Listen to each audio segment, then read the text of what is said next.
Hello, everyone, and welcome. I'm Lisa Mitrakin, and I come to you from It's Easy to Draw Art Academy. Hopefully, we're already live. I am getting an echo, sorry about that. Welcome to the show. Today, we're doing something very special. Please give me the thumbs up for sound and picture before we go on, and then we'll dive straight into our demo today. Geezer dude, welcome. Can draw? Well, maybe I'll learn some things. I think you will. I think you will. Today's show is, thumbs up, thank you. Today's show is on a 3/4 view, and we will actually achieve this progression of going from a photo to marking up the photo to creating a geometric sketch with line and shadow, to creating an actual clean sketch, and finally to shading. We're going to be here for 2 hours, so buckle up. There will also be a shorter tutorial coming out later this week, probably tomorrow or the day after. So stay tuned for just the separate geometry demo, but we'll start with that today as well. Imagine your image on your page. Always actually visualize it before creating it. Now, on my reference photo, which you all have, by the way, I actually marked up the top and the bottom of my head. I had to finish it because it actually cuts off on the photo. And then I cheated. I used a ruler, well, a little makeshift ruler. I don't own a ruler, so I used a piece of paper to create these guidelines to mark up the very top and the very bottom of my head. And notice that my button for the top isn't actually the top of her hair, but just a little bit lower. That's a tiny nuance. It doesn't matter if you don't get it right. It's close enough. Once we have the bottom of the chin and the top of the head marked up, we use a very loose gesture. I'm backward, I'm right-handed, but my right hand looks like my left hand on the screen. You guys will have to deal. We mark up this guideline. That's our center line. You all know this center line from our front-facing demo. And it's the same exact thing. It's just that the head is slightly turned. How do we know where to place it? Well, our top is centered. Our bottom is centered. We can make one more imaginary mark right between her eyes, and we have a clear mark on the center of her lips. So with one continuous motion, we create that bowed line of the center line. And because the top and the bottom are perfectly transferred to the right, we now know that if we follow the same gesture, that curved line will be identical. And that right there will save you so much trouble and so much geometrical guessing and learning rules. Now, the line for the eyeballs, our horizontal line for the eyes, also gets curved as the head turns. The head could be tilted up and tilted down. Hers is actually tilted up a little bit. If she remained straight, it wouldn't curve at all. But we have a slight curve up, and so the line is bowed. How do we know it's bowed? Well, we followed it on the reference image exactly through the corners of the eyes. Every one of the 4 corners, if you draw a line, strike through that, you will get your horizontal line for the eyeballs, and that also makes it very easy to copy it on the right. Now I like to mark up the shape of the skull, but worry not, it's not the Loomis circle. I mean, the Loomis method is actually legit. It's based on real geometry that works. And a lot of people lately have been very confused about my stance on Loomis. I even get called anti-Loomis, and I'm not. I just believe that Loomis is pushed on people too early.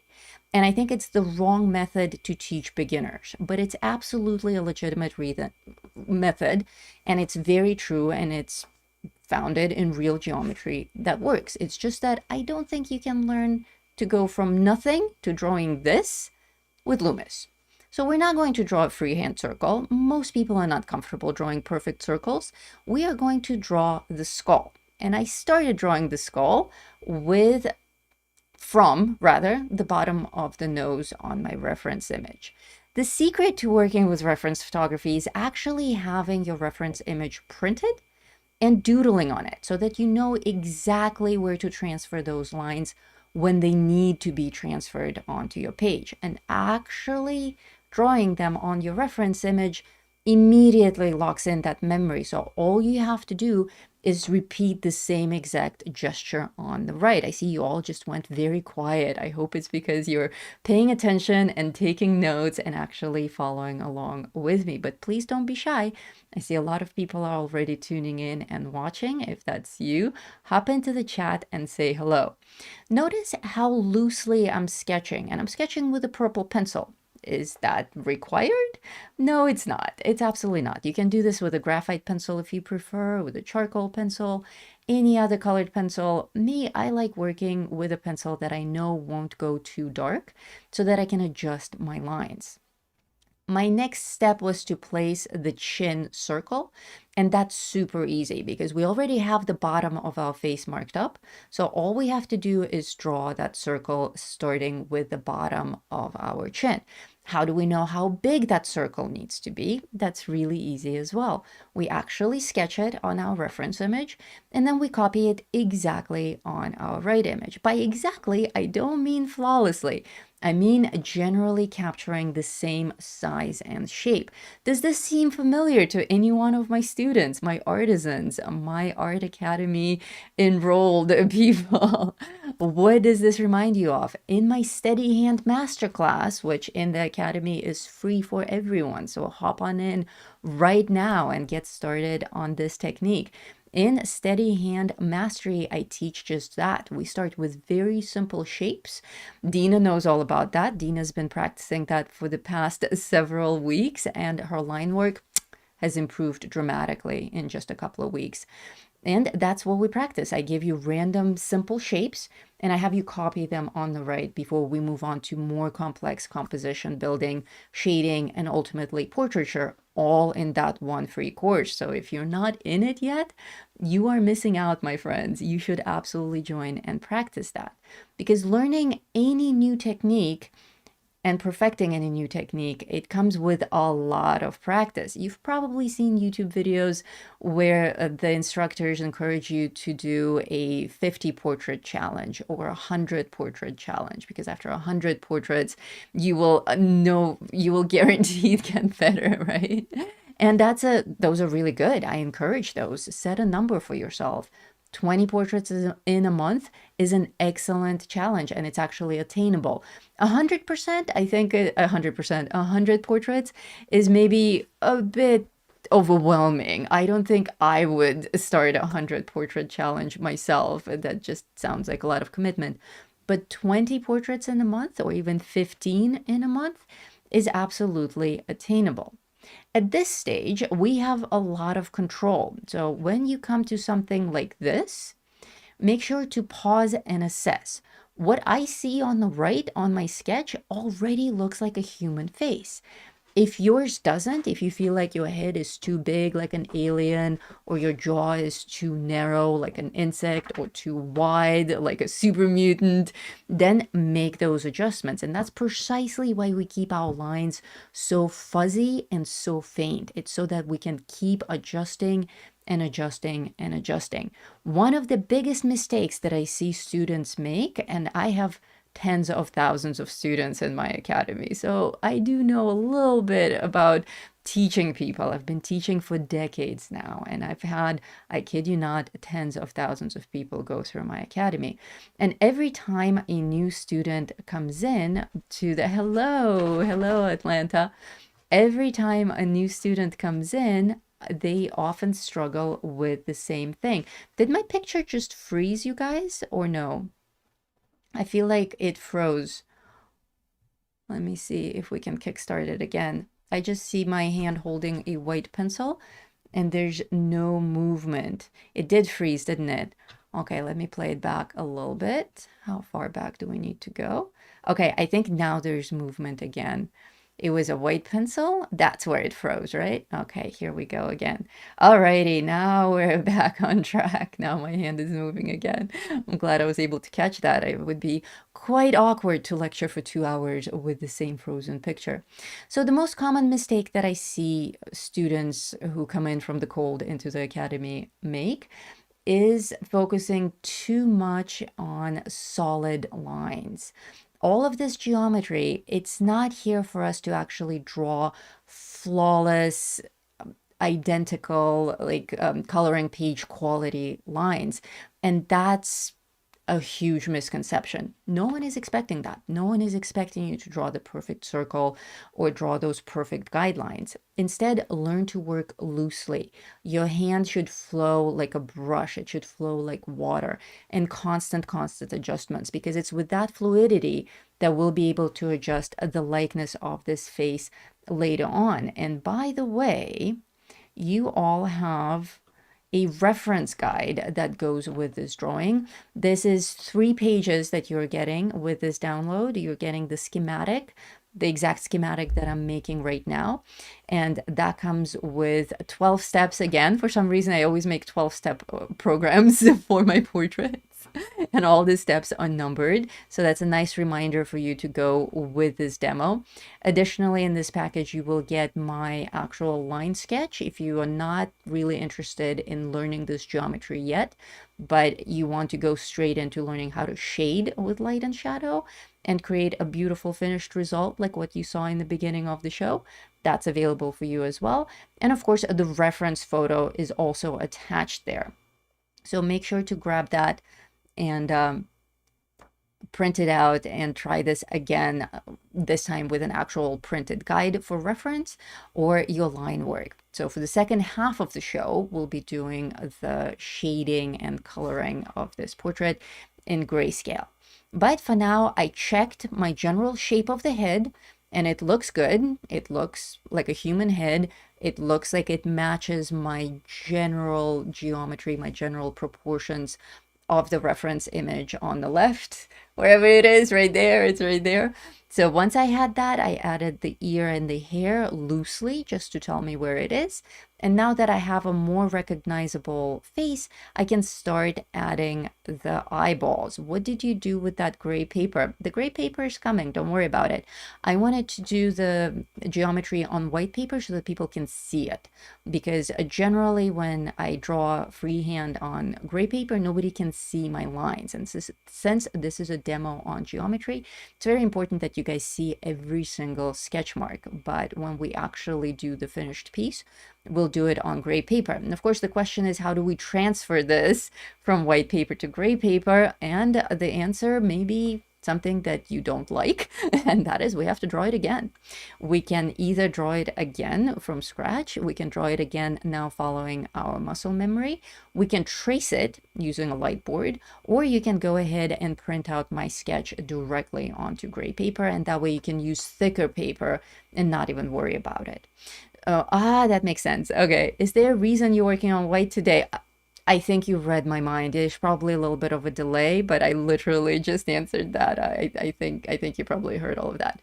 So what is the actual placement of the eyeballs? That is the million-dollar question, right? Everyone's like, in a 3/4 view, what is the geometry for placing the eyeball?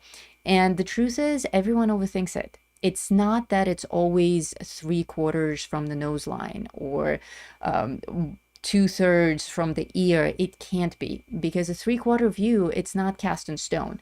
Every turn of the head between here and here is called the 3/4 view. And you don't know exactly what your model will look like.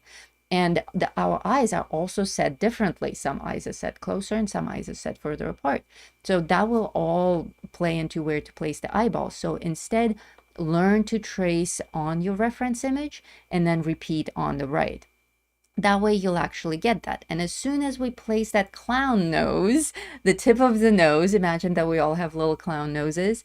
As soon as you place that, again, matching what you see on the left to what you see on the right, all of a sudden you get this very childish, very clownish image of 2 eyes, a nose, and a chin.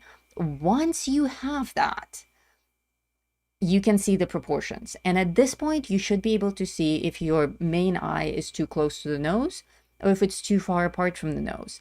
Again, this all comes down to being able to copy the shapes and gauging the general distances. And for that, you have to practice, practice, practice. You have to learn how to copy shapes in the size that they are, because ultimately that's the foundation of drawing. We are always drawing from a reference. I know that everyone's eager to draw from your imagination, but you have to learn to draw from reference first. The eyebrow line, that's a very common question. The eyebrow line goes just a little bit over the eyeballs. That's it in a nutshell. But again, some eyebrows will be higher, especially with different expressions. Some will be lower. So look how much further they are on your reference image and transfer that. For our corners of the mouth, same exact thing applies as always. We bring the lines down from the centers of our eyeballs, but now there's a little bit of a taper. So that's another line that you need to copy perfectly from left to right and specifically matching those proportions. Same with the center line of the mouth. Notice that the curve is consistent between the line of the eyebrow, the line of the eyes, the line under the nose, the line of the mouth. Everything is in the same trajectory, the same curved bowed line. They don't differentiate. They don't differ. It's not like you get one line that's bowed a lot and one line that's bowed a little bit. Hello, Federique. For drawing on gray paper, if the outline is with colored pencil, how do we connect with white charcoal, not going on top of what we have, the sketch lines? That's an excellent question. On gray paper, if you know you're going to go with gray and white charcoal, sketch directly with charcoal. Don't even bother with a purple pencil. I do purple and brown pencil on lightly toned paper or white paper, just so that it's a softer color than the black of graphite or the gray of graphite, and so that it's easier on the eyes and it's easy to adjust those lines and create that ghost sketch. But you're not obligated to draw with purple. And if you are going directly from your sketch to your final shaded version, don't even bring in purple at all. Start immediately with either a really hard graphite so that it's pale, or a really hard charcoal so that it's pale as well. But that way, when you bring in your white, it will not have to compete with your sketch lines. And for those of you who are just tuning in, if you want a guide package to go with this, remember to scan this QR code or grab the link in the video description. That's going to stay there forever and ever. And what you get there are 3 pages, the actual schematic with steps, all 12 of them, the actual line drawing, which you can print directly on your gray paper and add your gray and white charcoal, or just have them printed side by side so that you know what it is that you're achieving. I keep telling you to imagine the thing this entire time. Having something to imagine is definitely helpful. So print it out and there it is. And you will also get my reference photo for this model so that you can print her out and do all of this by hand. And someone just joined as an artisan. Welcome, new friend. It looks like we had Stanley join us. Welcome, Stanley. For artisans, we'll talk about what's happening this month in a little bit. I don't want to distract us from this demo, but there's some very exciting things happening for artisans, including our artisan exclusive intuitive way to draw faces webinar, which is coming up on the 13th. But for now, let's focus on adding more structure to this face. Remember, we are practicing actually sculpting this. So technically what we end up doing is making multiple sketches. The way that artists actually work is we don't sit down to make one piece from scratch, from start to finish. Sometimes we do, but if we're working out a problem, if we're working out a new character, or if we are working on a portrait that will go onto a canvas, we actually make multiple sketches. And I want you to get into the habit of doing that. So if you are just learning how to draw faces, which I think a lot of you here are, spend time on these purple doodles. And don't necessarily take the purple doodle all the way to a finished piece. Practice your purple doodles, practice different turns of the head with different models. It doesn't have to be exact like this. Like I mentioned earlier, the turn of the head can be anywhere in this range, and all of this geometry, all of these steps will apply. So practice with other models as well. I post reference pictures for my artisans as well to play with, or you can just go and Google image it, find whatever pictures you like, and do all of this purple geometry. Purple geometry is now the official art term. Do all of this purple geometry first, and then separately take that further for your actual drawing. I have all the information that I need on the page in terms of where things are going. So what I'm doing now is I'm adding more information. I'm referring to if we want to prime with white charcoal, even if the colored pencil piece. That's interesting. That is interesting. So you're drawing on gray paper. You want to ultimately make it a colored pencil piece, but you want to be able to add white charcoal for primer without locking yourself out of it. Then I would still say sketch it with graphite or charcoal, because that way you're not competing with the white charcoal primer. Same exact advice applies, but for a different reason. Yeah. Or prime with a white Prismacolor. That way you don't even have to worry about it. It's going to be the same, basically the same effect. You won't be able to use the Q-tip as effectively, but you'll have that primer. There are options. And of course, if you sketch really lightly, so lightly that you can't even really see it on the page, you can barely see it on the page, then it doesn't matter. White charcoal will be able to handle that. Something like this is too heavy for white charcoal. So again, this is a rough sketch. This kind of sketching, I wouldn't take all the way to a final piece. This is exaggerated for teaching purposes.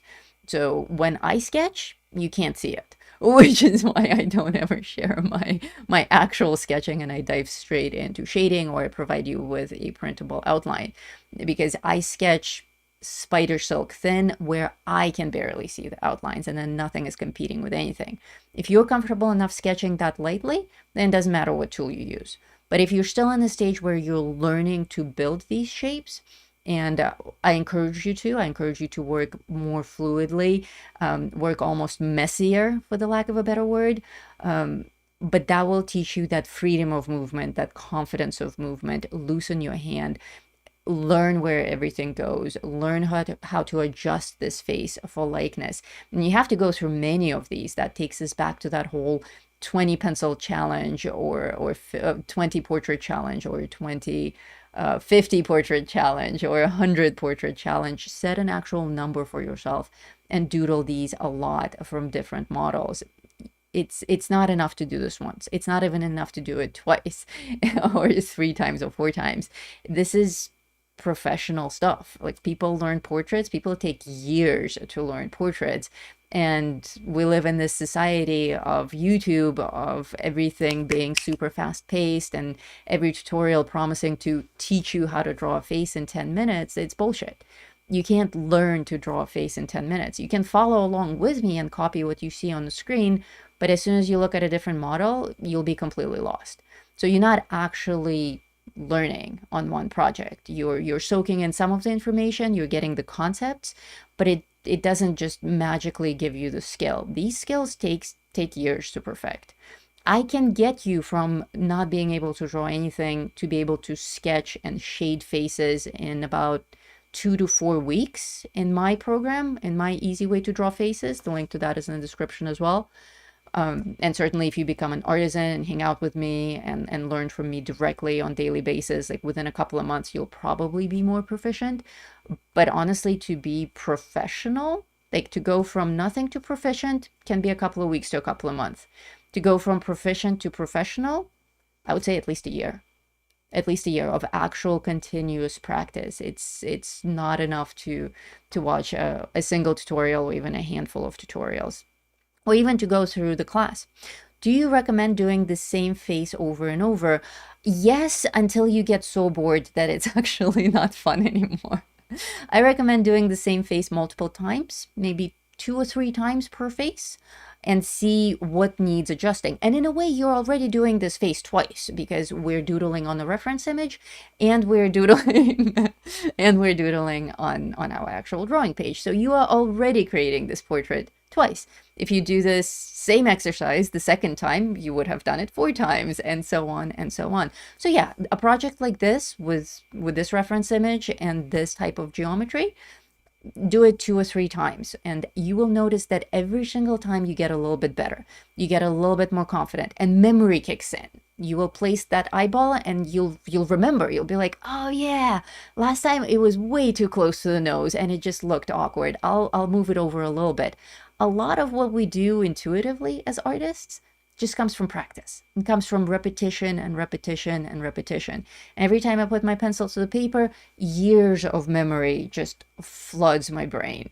So don't be too hard on yourselves when you're doing this for the first time and things don't add up quite perfectly yet. It's simply a matter of eye-to-hand coordination, which you probably just don't have yet, and there's nothing to be ashamed of because it's not anything that comes naturally.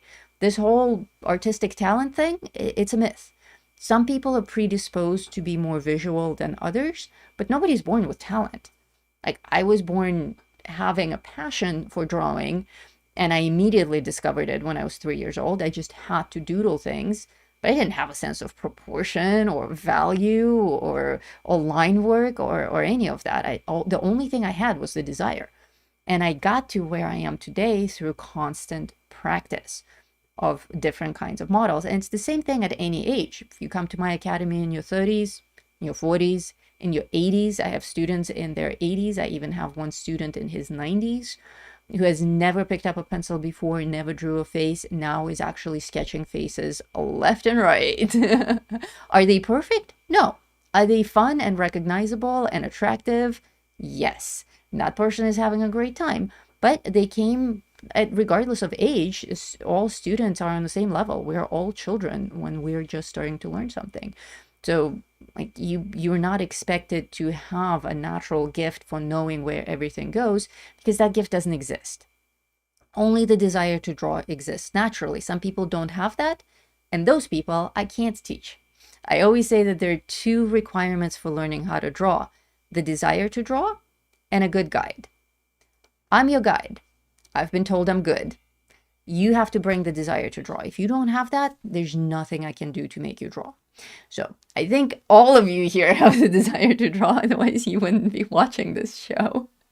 So between your desire and my know-how, I think we got this covered. But you have to keep practicing. So definitely same portrait multiple times is a good idea. But don't overwork it so that it's boring. You know, bring in other models. And at this stage, I'm beginning to shade quite extensively already. And why am I doing this? It's because this particular portrait has very dramatic lighting. Not all portraits will have that, so you may not even need to add this shadow. But I tend to like portraits with dramatic lighting, so I intentionally found this one because I find it attractive. And notice especially on the nose, the dark side of the nose, there's no actual outline there. There's no geometry that I built. I didn't follow a Loomis method. I didn't follow the Riley method. I didn't follow the box method. I didn't actually measure anything out. The only guide that I had was that tip of the nose. And now I just added a whole bunch of shadow. How do I know where this shadow goes? I have my reference image. You're going to get bored. It's really that simple.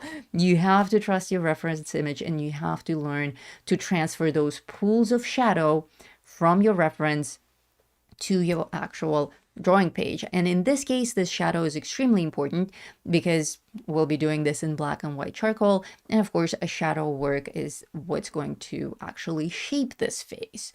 So for this nose in the 3/4 view, the shadow is actually quite an important part of the composition.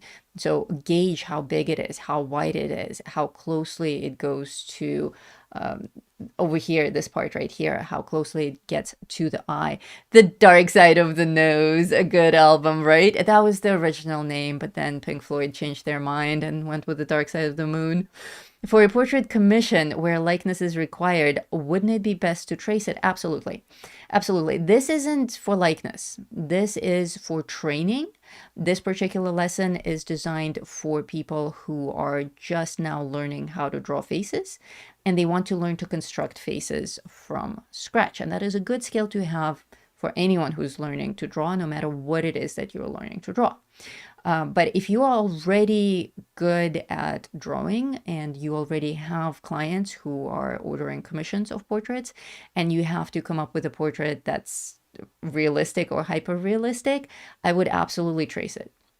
Yeah, you can use the grid method, or you can actually trace it with a light board, and that way the likeness is there. Or there are digital ways of doing it as well. You can trace it digitally and then print that so that it's clean, and then color it in. It's absolutely okay. It depends on what you're trying to achieve.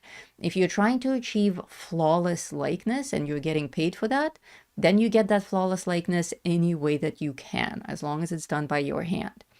But if you are actually learning the steps and you're learning how to be the driver, how to control this process of creating images, then we go through these steps to actually learn the construction method.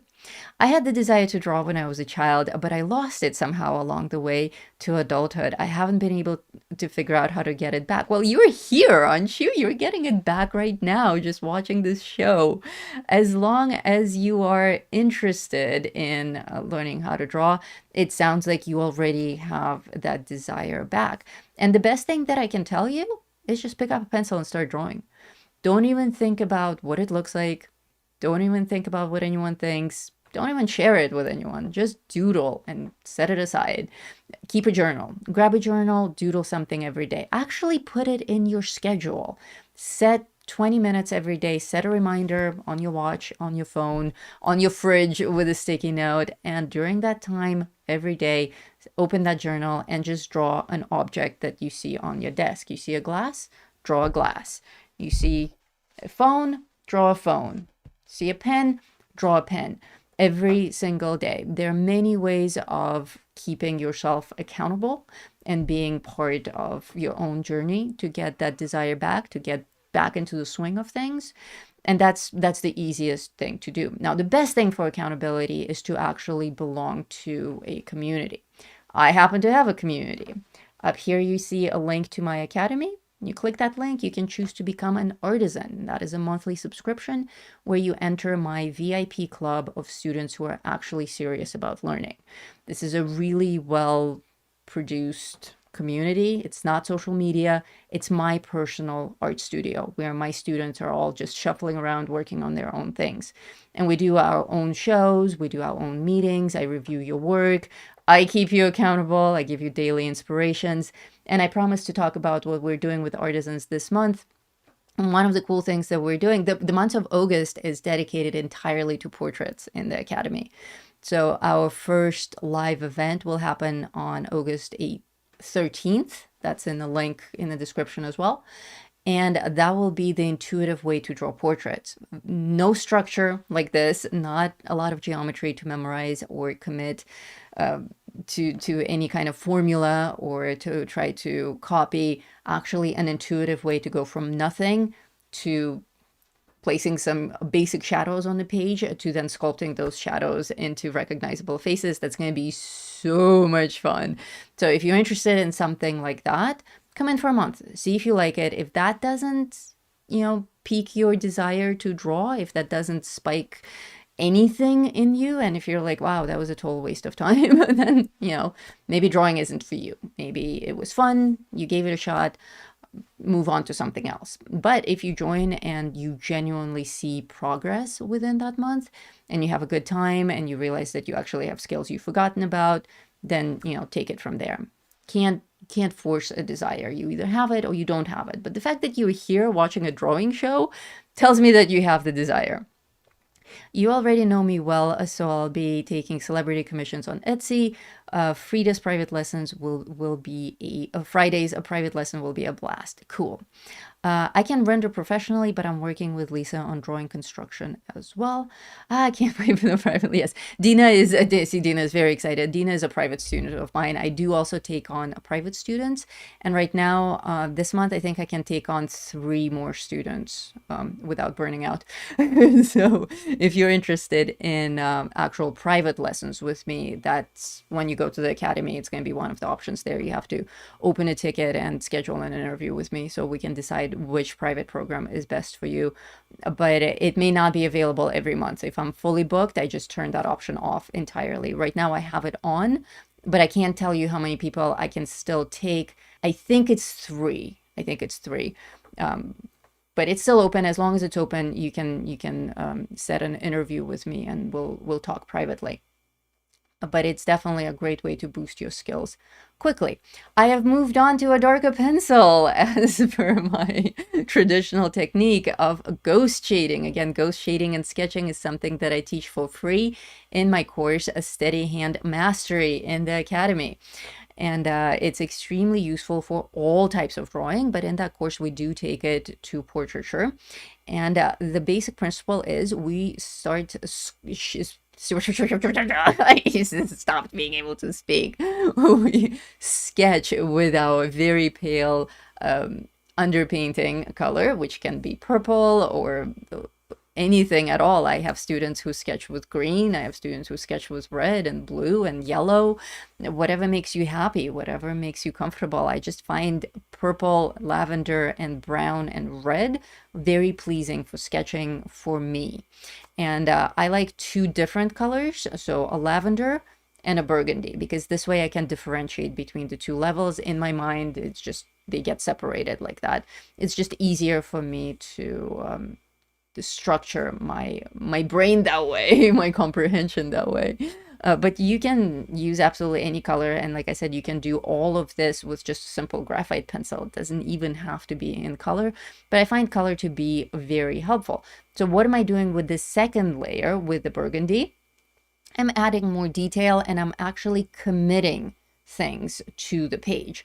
Previously, the purple stage, which is why I call it the ghost stage, it's so fuzzy that it's not really cast in stone yet, so things can still move around. Oh, I thought you meant a lesson in the academy on Thursday. Yes, I have. I see. We have two students here. I have a private lesson with a student on Thursday, and I have another private lesson with another student on Friday. But our artisan lesson will be on the 13th. Everybody, yeah, it is in the events section, and you'll get the notification when we get closer to the day. And I'm sure I'll make a lot of noise about it as well, because I'm super stoked about that lesson, the intuitive way of drawing faces. As Susan, you will be super happy with that one, and you'll be able to follow along and produce beautiful portraits as well. So with our first lesson, we just get the basic information down. With our first color, we get the basic information down, but we want it to still be fluid and adjustable. With our second color, we now make those decisions. We commit. We're like, okay, where does that eye go? And we have so much information with the purple pencil established that we can actually decide, and we can make minor adjustments. Maybe the eye is too close to the nose. Maybe it's too far away from the nose. You know, this is the stage where we sculpt. Sketching versus sculpting versus shading versus detailing is something that I teach in my other course called the Fundamentals of Drawing. And there I teach it not on just faces, but on everything. Still life compositions, simple objects. I mean, it's called the Fundamentals of Drawing. It kind of speaks for itself. But that course, and again, artisans, you guys have access to all of my courses.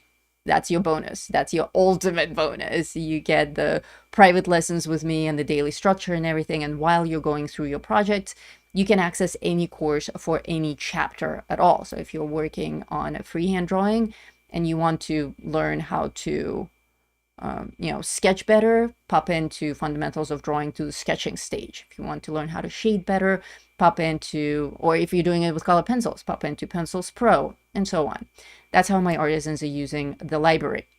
Now, I paused here because this part is important. How do we get this from one paper to another?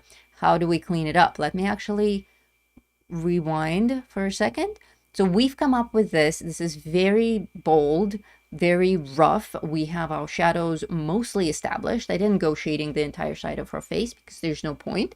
I can see where that big shadow is, but I gave myself some basic guides for where that shadow will go. The most important shadows, like the one of the face, the one from the nose, the one that's cast by the hair on the side there, and this rounded shadow around her chin, that's all there. So that's all the information that I need. This part was learning how to structure. Next, if we want to transfer it onto a page and turn it into an actual drawing, I would actually trace it. I'm not going to make you sit through the entire trace of it because that's quite boring, but come in with your regular pencil and arrive at a trace. And this is one of the things that you're getting in your package. In this package, which I encourage you to scan the QR code or click the link below, you get this sketch plus the geometry that you see above me, plus the reference image. So since drawing and shading are two different skills, it's okay to practice them separately. It's not cheating to download this and print it on any color paper that you like and go ahead and come in with your light and shadow, which is what we're going to do for the rest of this show. Absolutely fine, because that's totally different from building it. Because if you're not yet comfortable building these shapes, it's going to be heartbreaking that you have this face that's not really put together, it's not really symmetrical, and then you invest 2 more hours into shading it. It's not going to look any better.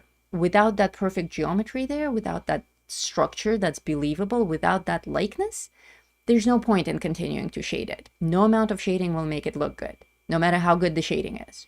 So those are two completely separate skills. If you're more interested in hyperrealism, realism, shading, or doing this with colored pencils, print out this and just go ahead and start working from there. If you're more interested in building, follow the steps that we took up until this point and then arrive at something like this. Notice this isn't coloring page perfect. It's not flawless line work. It's just graphite. Very loose strokes. Don't worry about it being perfect. Now, I did mine on gray toned paper. Everyone can breathe with ease now. We're back to our uninterrupted program. Usually I do my black and white charcoal work on gray toned paper. And this is Art Again. I love Art Again by Strathmore. It's my favorite brand of paper these days. And I'm only going to use 2 pencils on this. A medium darkness charcoal. I'm not even going to bring in different types of charcoal, not the hard, not the soft. I'm just going to work with medium, and I'm going to work with a white charcoal pencil. That is it. No other tools. Now that I have my very, very light graphite sketch, which I did freehand on this page, but I didn't film it because there's no point because you can't see anything. Once I have this very pale graphite sketch, this answers your question, Dina. Now I come in and knowing that I will complete this with a black and white charcoal combo, I'm going to start by just outlining it so that I can see what I'm working with. Now we had some questions here. Let me see what's going on in the chat. Now that I can take a breather, this part is kind of on autopilot. I don't need to lecture every single stroke of a pencil here. Let's see. Dina says, to transfer onto paper, it's impossible to see through the toned surface. Would you recommend doing the entire thing from start to finish on final page or just use purple graphite for sketching? It depends on how comfortable you are with freehand drawing. If you can freehand draw it as lightly as you saw on my page, freehand, then go for it. You can actually, this paper, 60-pound and 80-pound paper, you can see through with a light board if your light board is strong enough. And all you need is just the basic shapes there. That should be enough of a guidance for you. Like I said, you can also do this as a print, or you can freehand draw it, yes. And you can even build it up from the original geometry, but make sure to erase those extra lines, so you'll have to work really gently. I see you're very committed to doing this in purple. The purple is not a requirement, like at all. Purple just makes it easier to see. It makes for a pretty demo. It's good practice. But if you're doing a final piece, like depending on what color you'll be working in, this is a realistic portrait. I would sketch it in like a light sepia. I wouldn't even bother with purple. If you're doing it in black and white, I would just sketch with either a hard graphite or a hard charcoal. I'm not using graphite. I'm using charcoal. I'm using 2 pencils for this.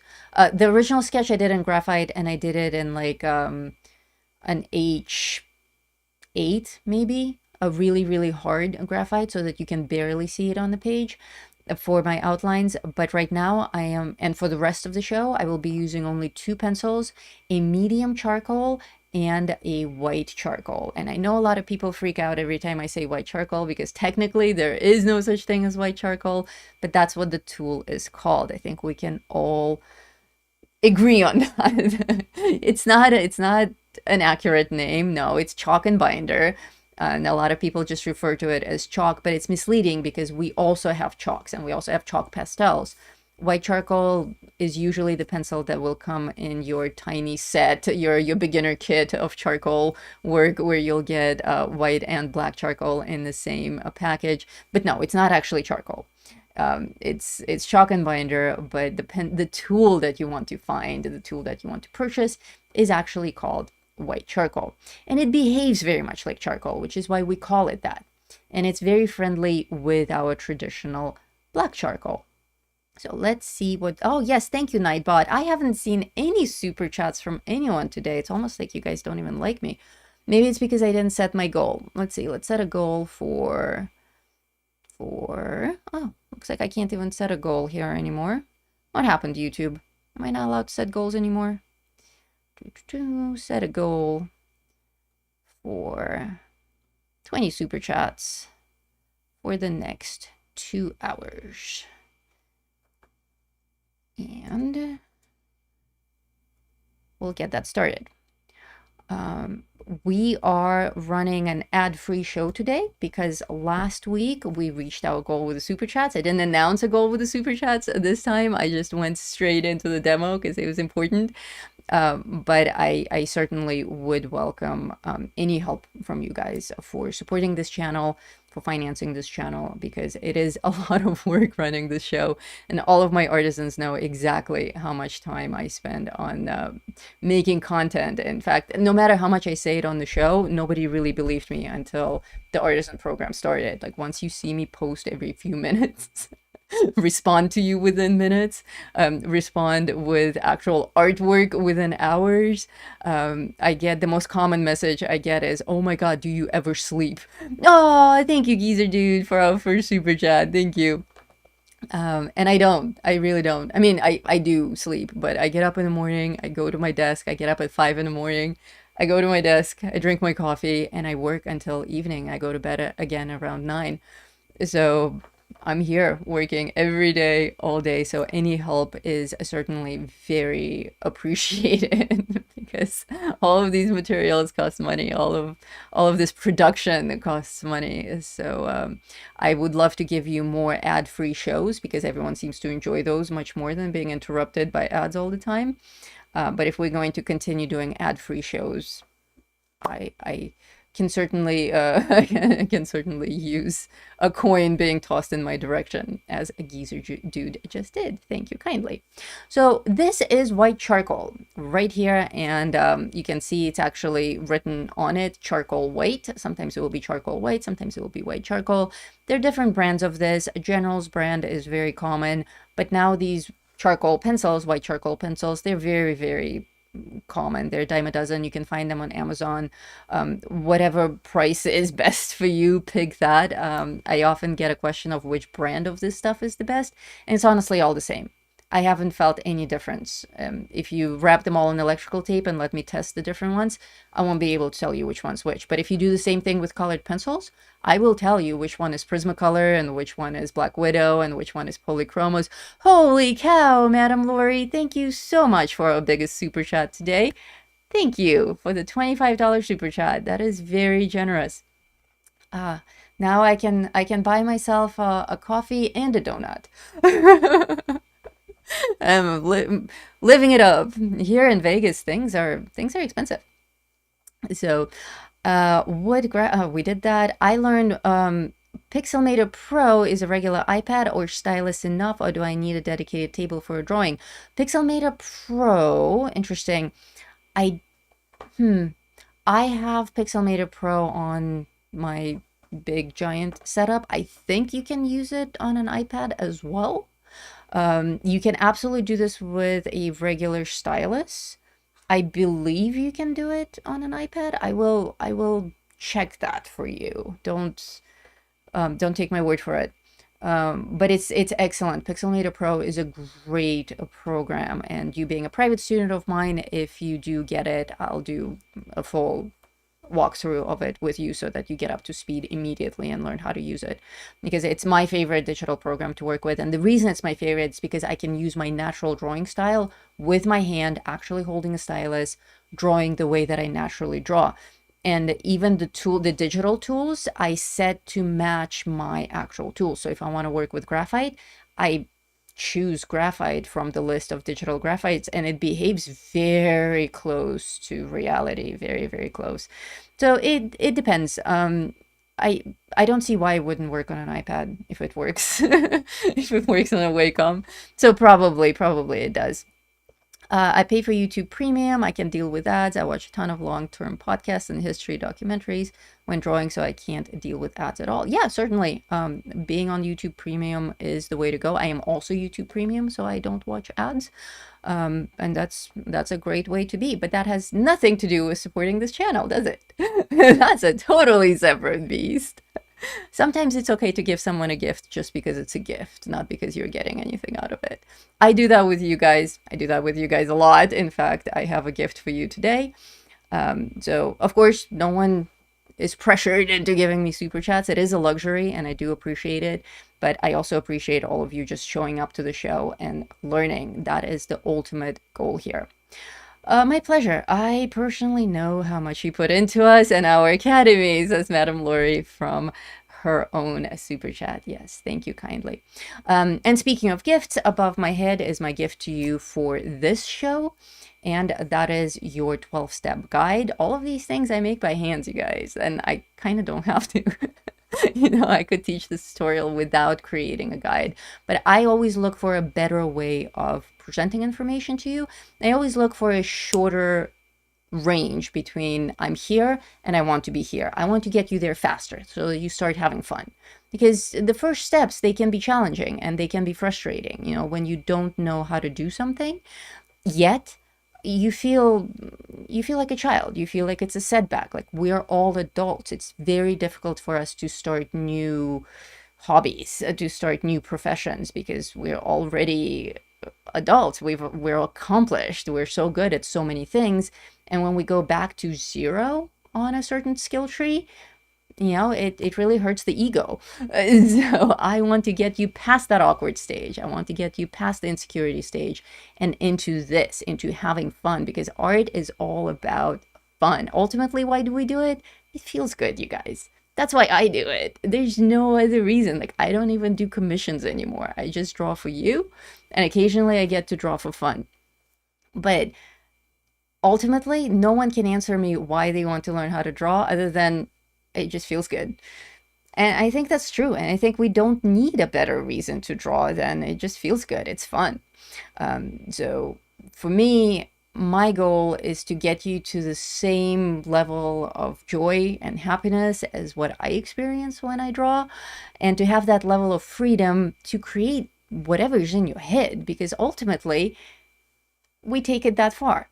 You know, we all have stories, and we all have characters, and we all have visions. And how cool is it to make your vision visible and to share it with other people? When you want to get to that level, you want to actually get ideas and visions out of your head and onto paper. You don't want to be set back by not knowing, you know, where to place the eyeball. You know, you don't want to be frustrated with geometry. You want to just sit down and draw. Oh, from Catalina, thank you so much. Let me see if I can get a basketball emote in here for us. From Catalina is very special. Basketball emote for Dina and Catalina. Thank you, my friend, so much. That is most appreciated. So where were we? This white charcoal nonsense. I started here on my gray paper by adding the light first, and then I will add shadows. Is there a right and wrong way of doing it? Catalina is my entire life. Like my dog. Yeah, like River. River is my entire life. It's the same thing. So, oh, I love your new cover image, Dina. That is cool. The glowing fairy. That is beautiful. So one of the questions that I get for shading is, you know, do I start with light or do I start with shadow? And honestly, it's going to depend project to project. And generally, it comes down to the amount of light versus the amount of shadow. On this one, it's kind of 50-50. So it really doesn't matter. When we're working with charcoal, we can go either way. So if you add too much shadow, you can diffuse it with more light with your white charcoal, and the other way around. If you add too much of this white charcoal, we'll just bring in the gray. The beauty of working with charcoal is that you have complete control the entire time. It seems contradictory. People think that charcoal is messy and unruly, and it's actually not. Once you get used to it, especially if you're working with pencils, you don't even get your hands dirty. And you have that amazing control to be able to go light and dark and back again as many times as you like, which is why I love charcoal for teaching purposes so much. You know, we can upgrade to colored pencils, we can upgrade to graphite, but when you're learning and you still have those training wheels on and you're still doing adjustments on the shape of your character, then being able to go both ways, light and dark, is extremely useful. So I chose to start with light on this because it's 50-50, because I'm working on gray toned paper and white is going to be visible. If you're working on white paper, then there's no point in even bringing it in. You can just start coming in with your shadow. But also because I'm right-handed and I tend to work from left to right on my canvas, usually top left corner to bottom right corner, so that I don't smudge it. So that's another thing to take into consideration. I have not a lot, but I have some left-handed people in my academy. Some artisans are left-handed, at least 5 that I know of. And I always get questions from them. It's like, well, I'm left-handed. Can I do it backwards? I'm like, oh gosh, yes, you can absolutely do it backwards. If you're left-handed, you certainly don't need to smudge anything. Federique, thank you so much for the super chat. You guys are amazing. Now I can get a coffee and a donut and possibly even a slice of pizza. Or maybe a new box of pencils. Last week, after you guys sent me all those super chats, I went out and I bought more white charcoal. And I bought 2 cases of that matte graphite, the Faber-Castell Pit Graphite Matte. Those 2 cases, the $40 case and the $10 case, I got with your super chats. So thank you guys so much. And you've all seen that video by now where I test those graphites for the first time, and I absolutely love them. In fact, if you haven't seen that video yet, it's the one with the lion on the cover and the angel statue. And it's test driving the Pit Graphite Matte pencils. I hate graphite, you guys. I hate it so passionately. I haven't done anything personal. Like, I teach it occasionally, but for pleasure, I haven't worked with graphite since high school. Because of the shine, because of the smudge, that metallic glare that you get on graphite. So I haven't been working with it. I rely on my charcoal quite heavily for my black and white work. But charcoal does smudge, and it's quite difficult to retain this beautiful finished piece without it just flaking off over the years, no matter how well you protect it. So it's great for studying purposes, for learning purposes, but for an actual finished piece, charcoal can be difficult to maintain over the years, whereas graphite isn't. Graphite does last quite a bit longer, but I hate the shine. So finally someone convinced me, one of you guys actually on the live show convinced me, just go and get the Faber-Castell matte graphite. It's going to be great. And I didn't believe in it, but for science, I bought it. You guys paid for it. Thank you. And I did a full test and I'm kind of hooked.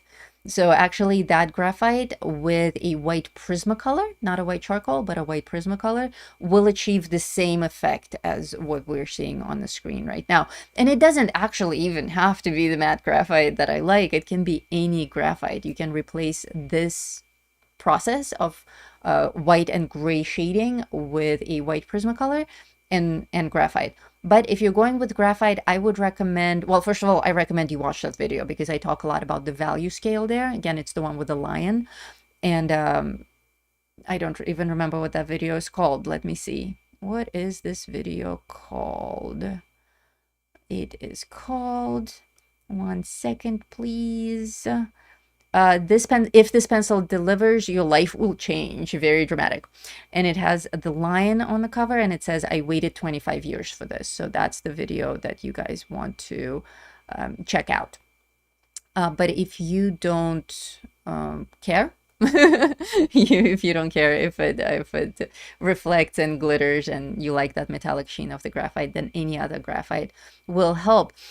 Thank you, Lisa, for all the extras you give us. Thank you so much, Susan. I really appreciate it. It means so much to me, you guys. I thank you.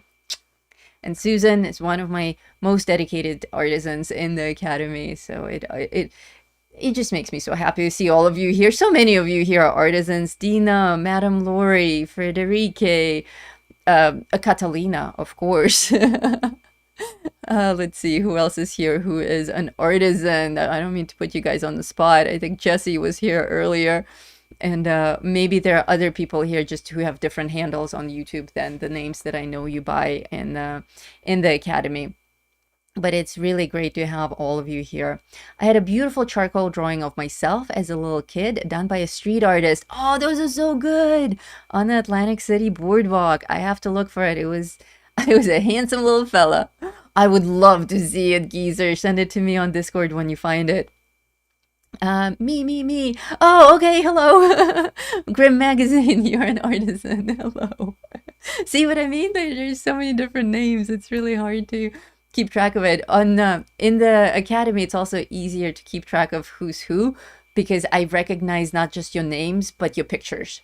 You know, everyone has their cover photo, so I immediately know, oh, this is the person who was working on the portrait yesterday, and then I actually connect the dots. But as soon as we're in here, it's like everyone's a different person. Angelica, you told me that on the last live stream, didn't you? I'm sorry.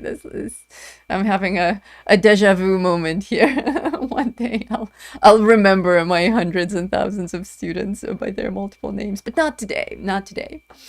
So back to our white charcoal. At some point you saw that I came in with a Q-tip to blend it. That is something that I do quite a bit, especially on the face itself, to diffuse that quite a bit. And there are multiple blenders that you can use. You can use a Q-tip, you can use an actual cotton swab, you can just take, let's see, I have a thing of sticky notes here on my desk. You can just take a piece of paper and fold it a couple of times and just use that paper to smudge. You don't have to get fancy. And if the paper is too rough, it can be a tissue even, or a paper towel that you just turn into a tiny little tool and you use it to smear. Good morning from New Zealand. Wow. Hello, Magda. Welcome. Magda, I know you. We were chatting over email, weren't we? Welcome to my show.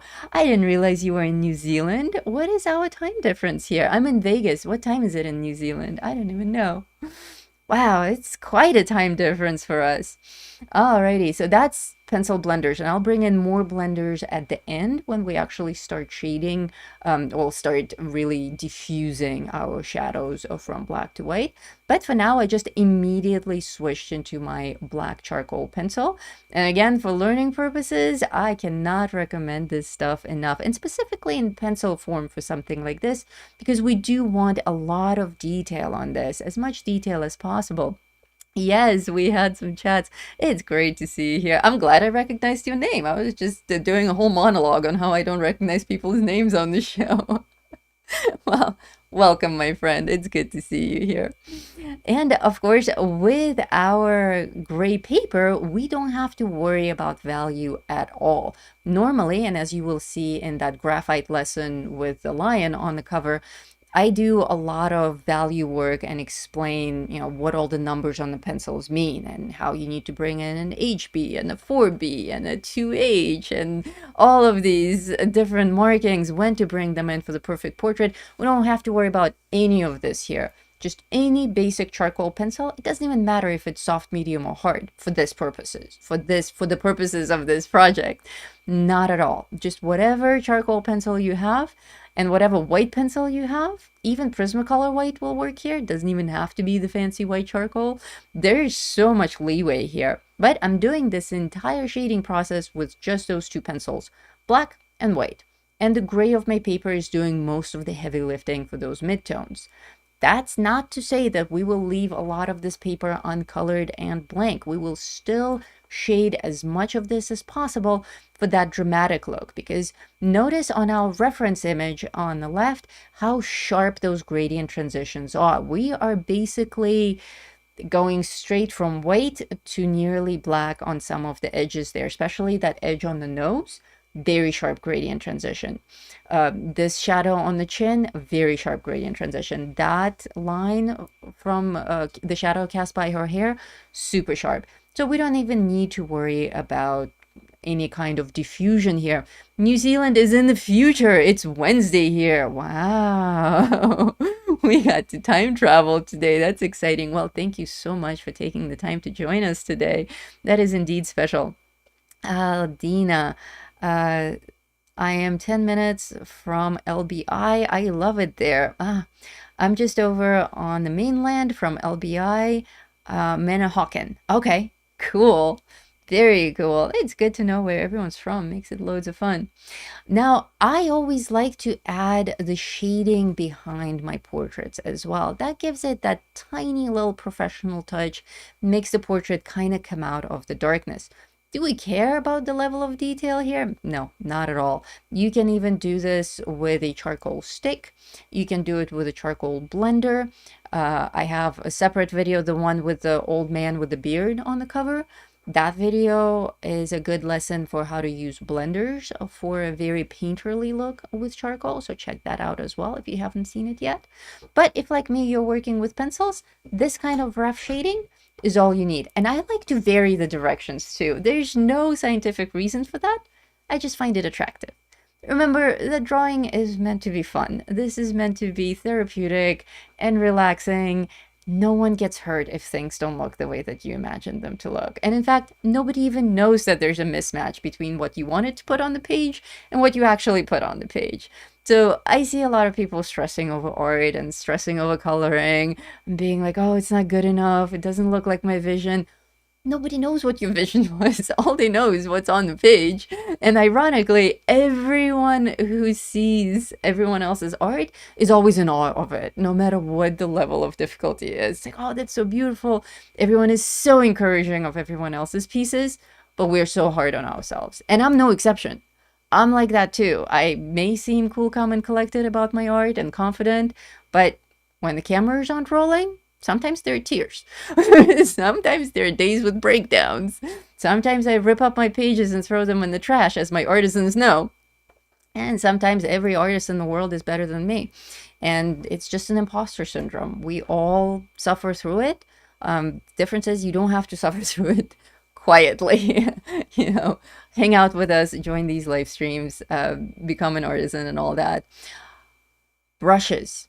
Brushes are excellent tools. If you already have brushes in your space, in your studio, on your desk, I have some for acrylic painting, and I just grabbed a clean dry brush and I'm using it as a blender for my charcoal. So even though I have a lot of control with the charcoal pencil, I can still come in with all sorts of fun blending tools. I'm planning to do a video on all sorts of blending tools that you can get from just a regular everyday appliances. Let me know if that sounds like a fun idea. I've been toying with that in my head, but I'm not sure if it's going to make for a good YouTube video.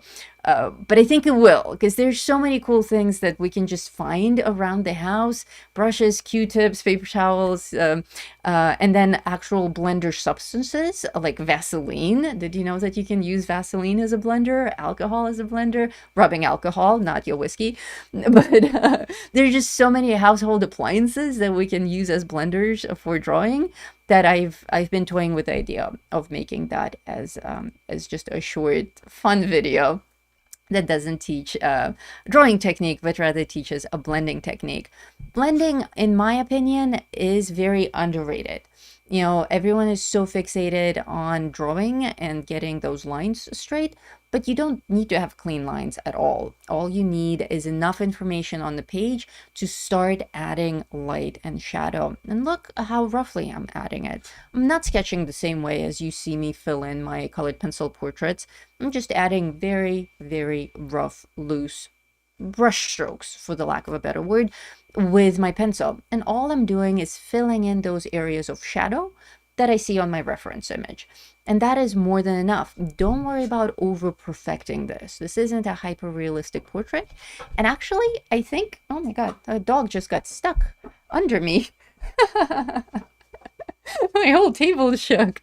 I have two dogs, a very young dog and a very old dog, which makes it for quite an interesting situation here in the house. One is ancient and one is brand new. Well, she's been with us for a year, but she's a very young pup. So the old dog just totally got stuck in my chair. He almost knocked me over. Let's see what's happening here. Let's see. My grandmother was, oh, okay. You guys are talking about where everyone's from and pets.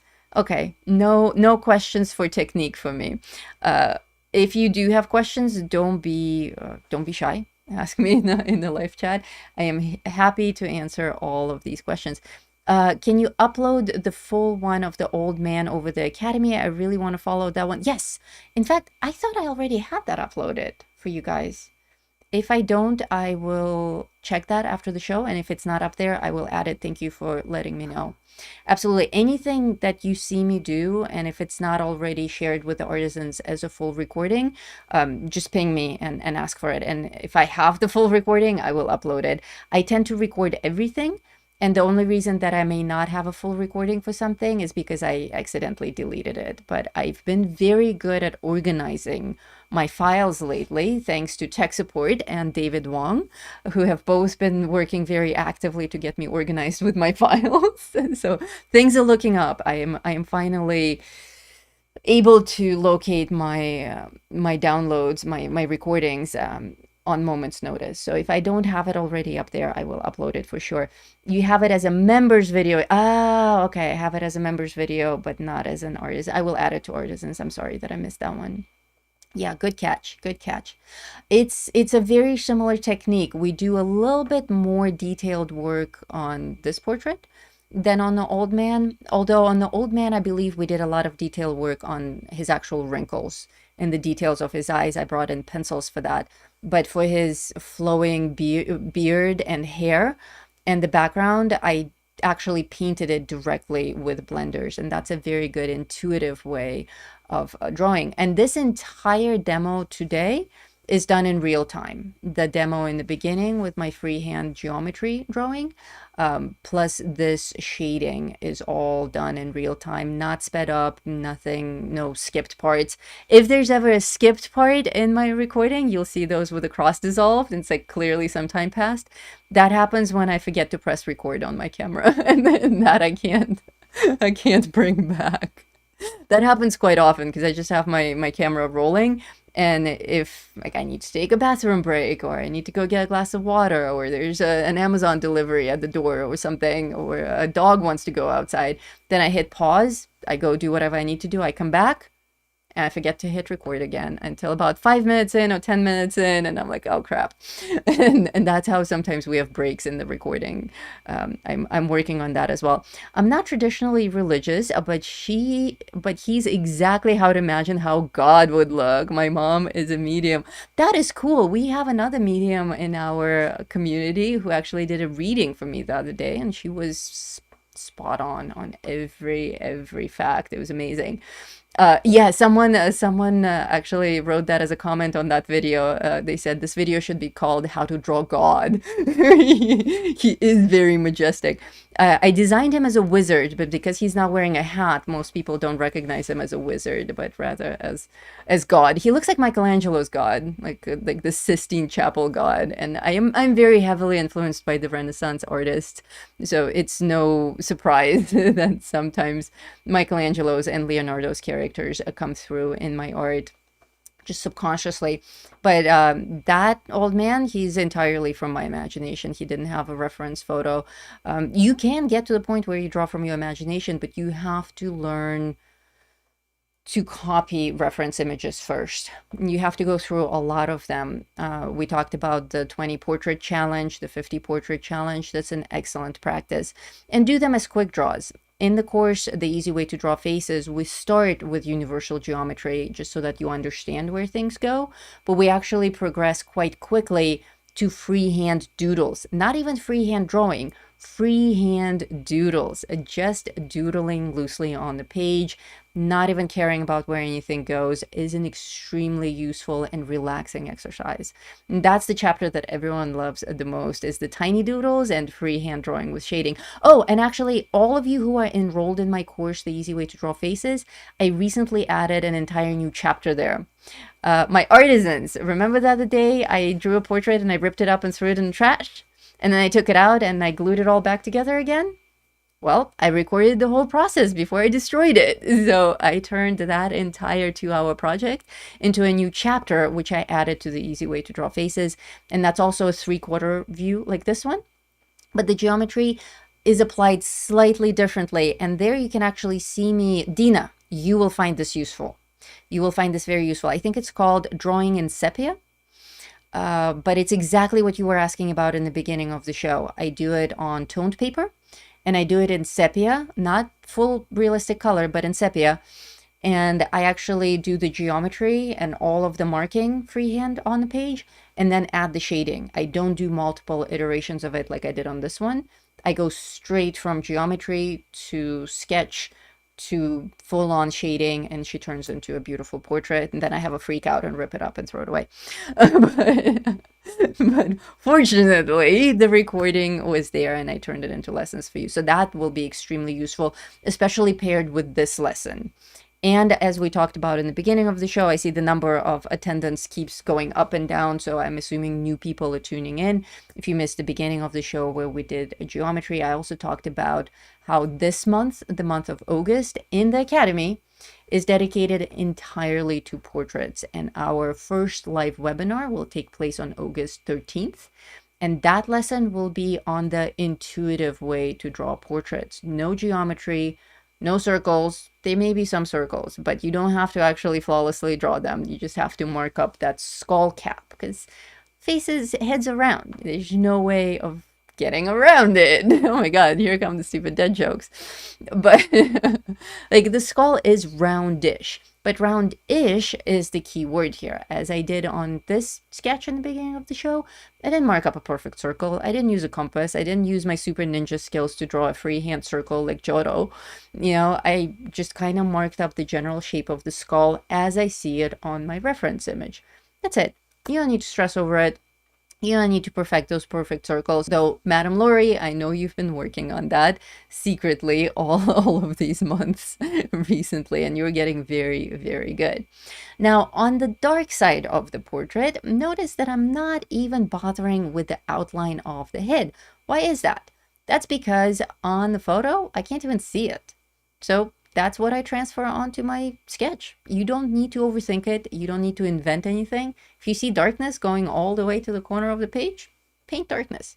These stumps, these blending stumps, oh, I love them so much. These are the stumps that I demo in that God video. I should just rename it, How to Draw God. I bet it will get even more views. How to Draw God.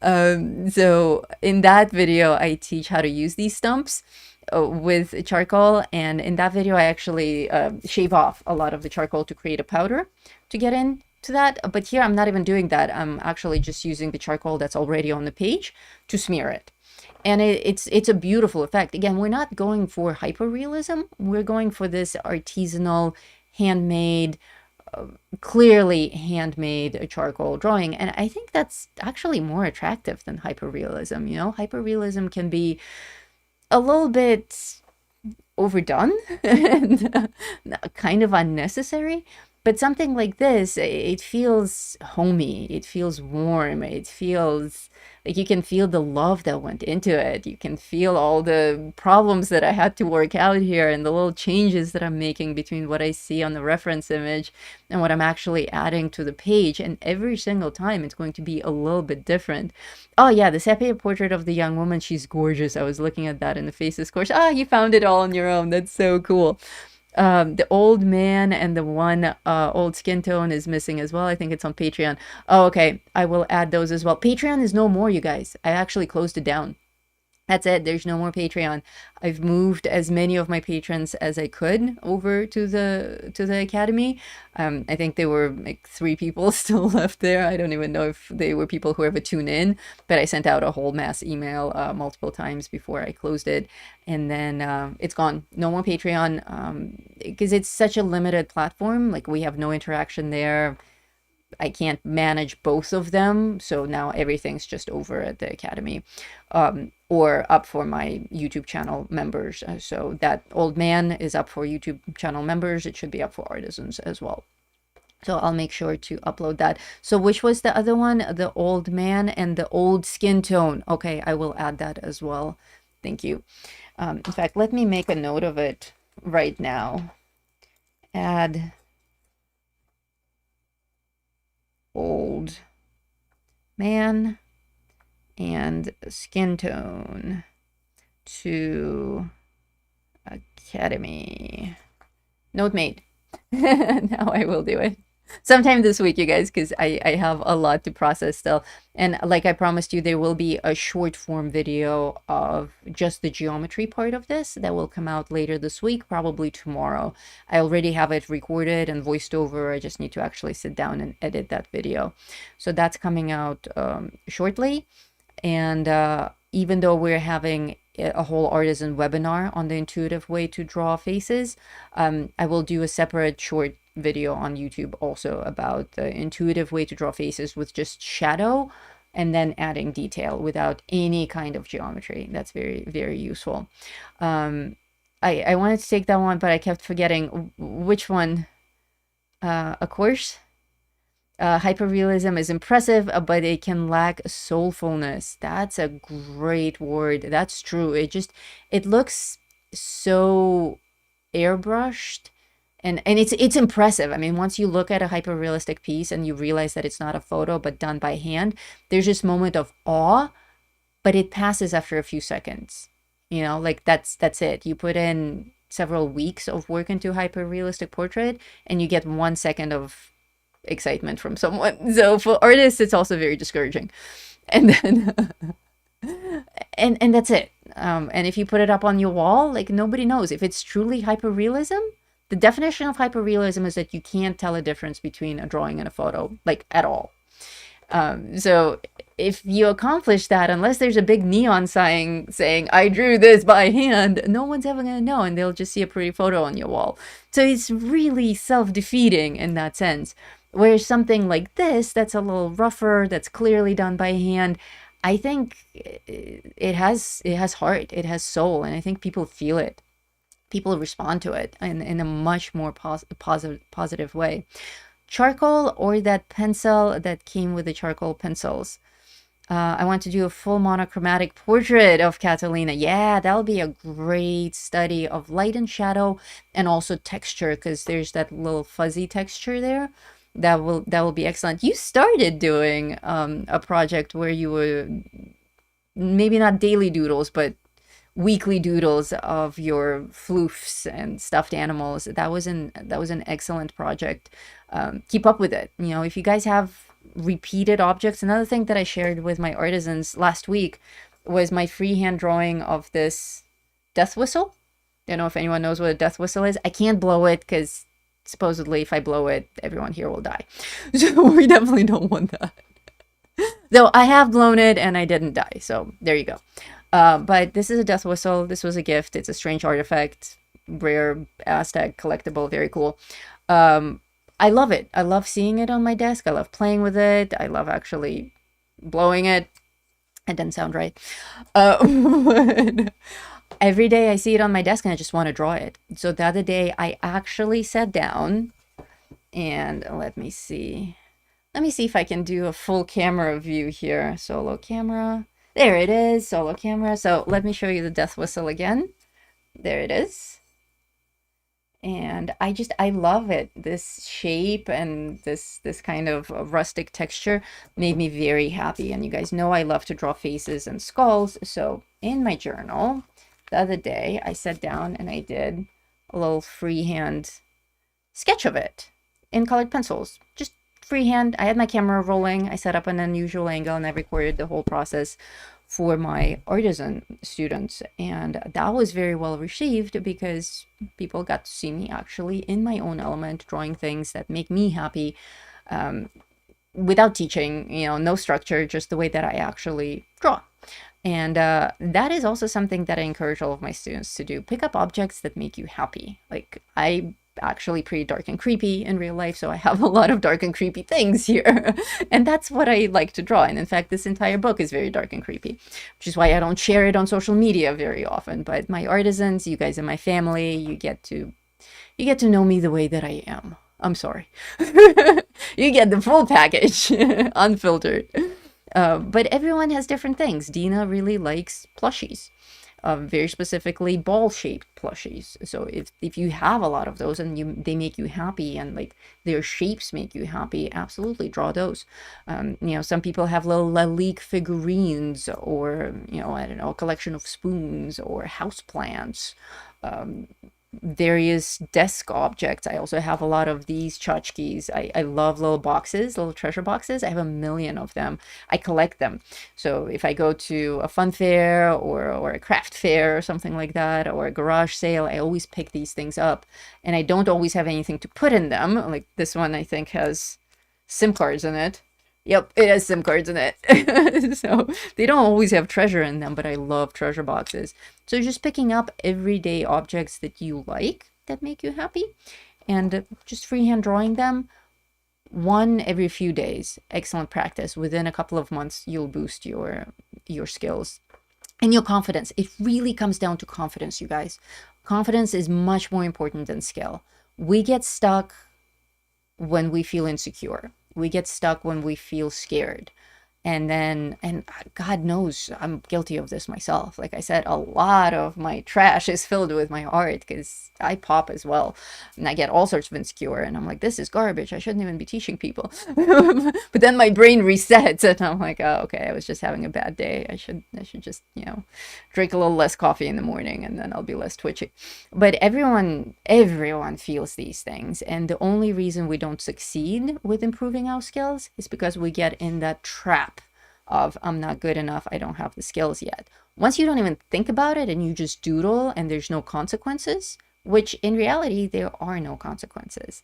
I had someone comment, this is actually a very common comment that comes up, but one came up again yesterday on YouTube. Someone said, I want to try so-and-so, but I'm afraid.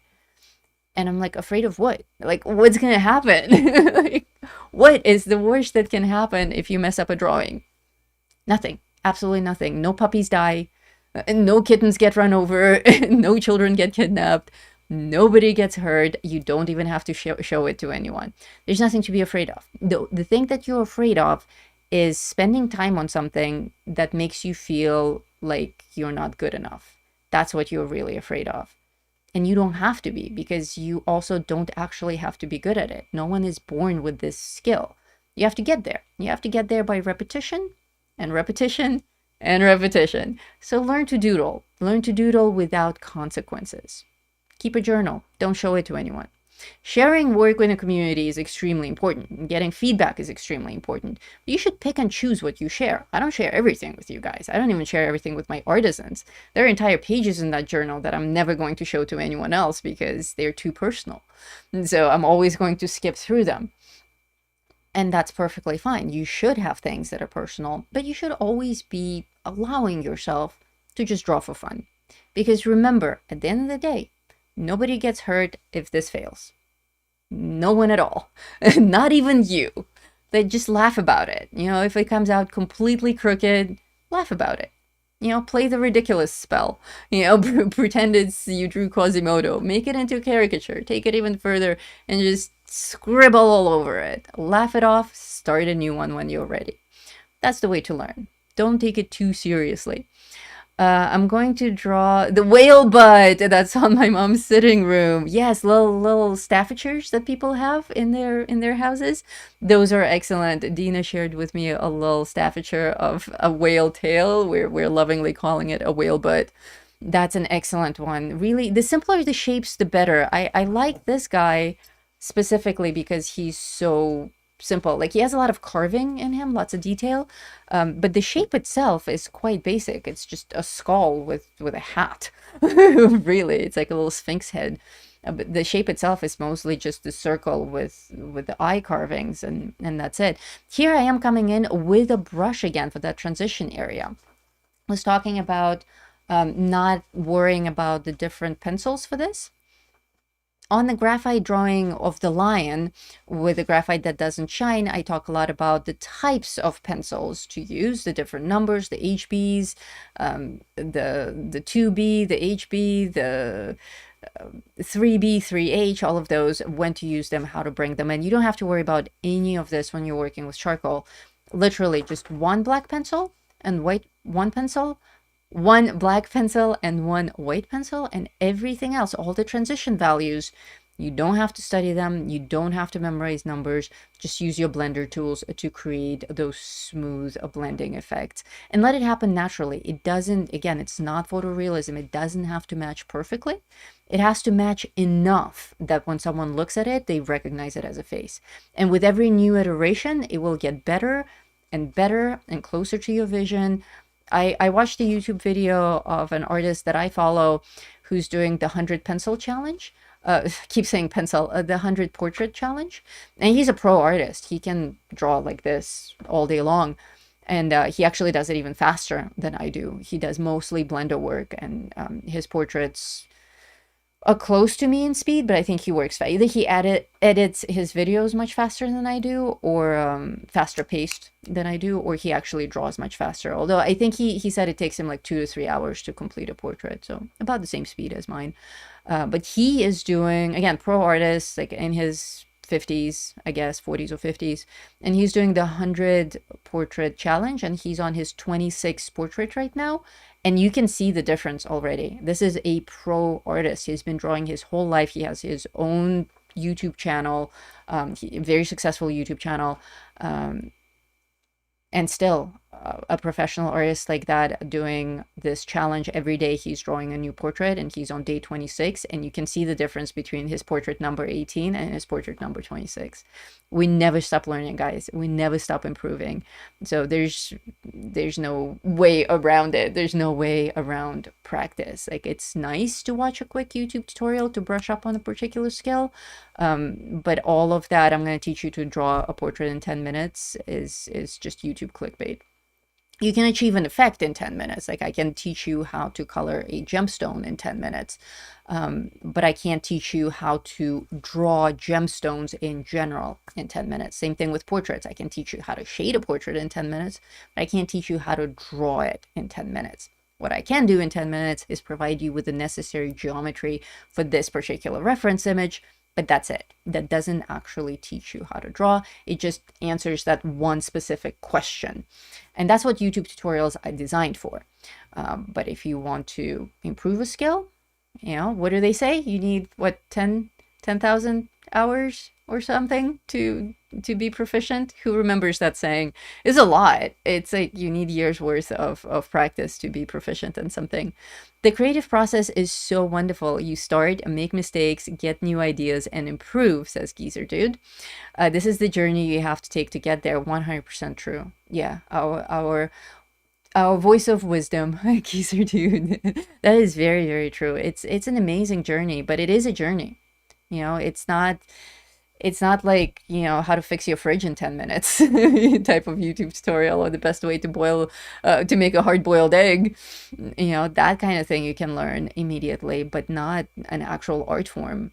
I feel like our modern society of this fast-paced education is downplaying how involved it is.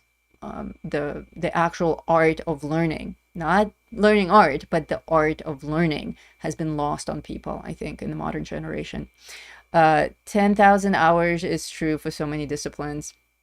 What's his channel? I will go to subscribe after the show. I have to look it up. It's just one of my suggested channels that keeps coming up. I'll send you a private message about it. I'll find the exact video that I was talking about. I'll share it in the community as well. It's a really good video. Yeah, definitely. But 100 portrait challenge is a bit much for me. I heard that and I'm like, no way. Like, I publish books. I publish coloring books, and on average, a coloring book is 25 to 30 pages. I have some books that are 60 pages. But every time I sit down to put a new book together, unless it's Inktober, for Inktober, I have to produce a new page every day. And then by the end of the month, boom, you have a book. Easy peasy. Except for the burnout part. But a traditional coloring book, like my book on faces and my book on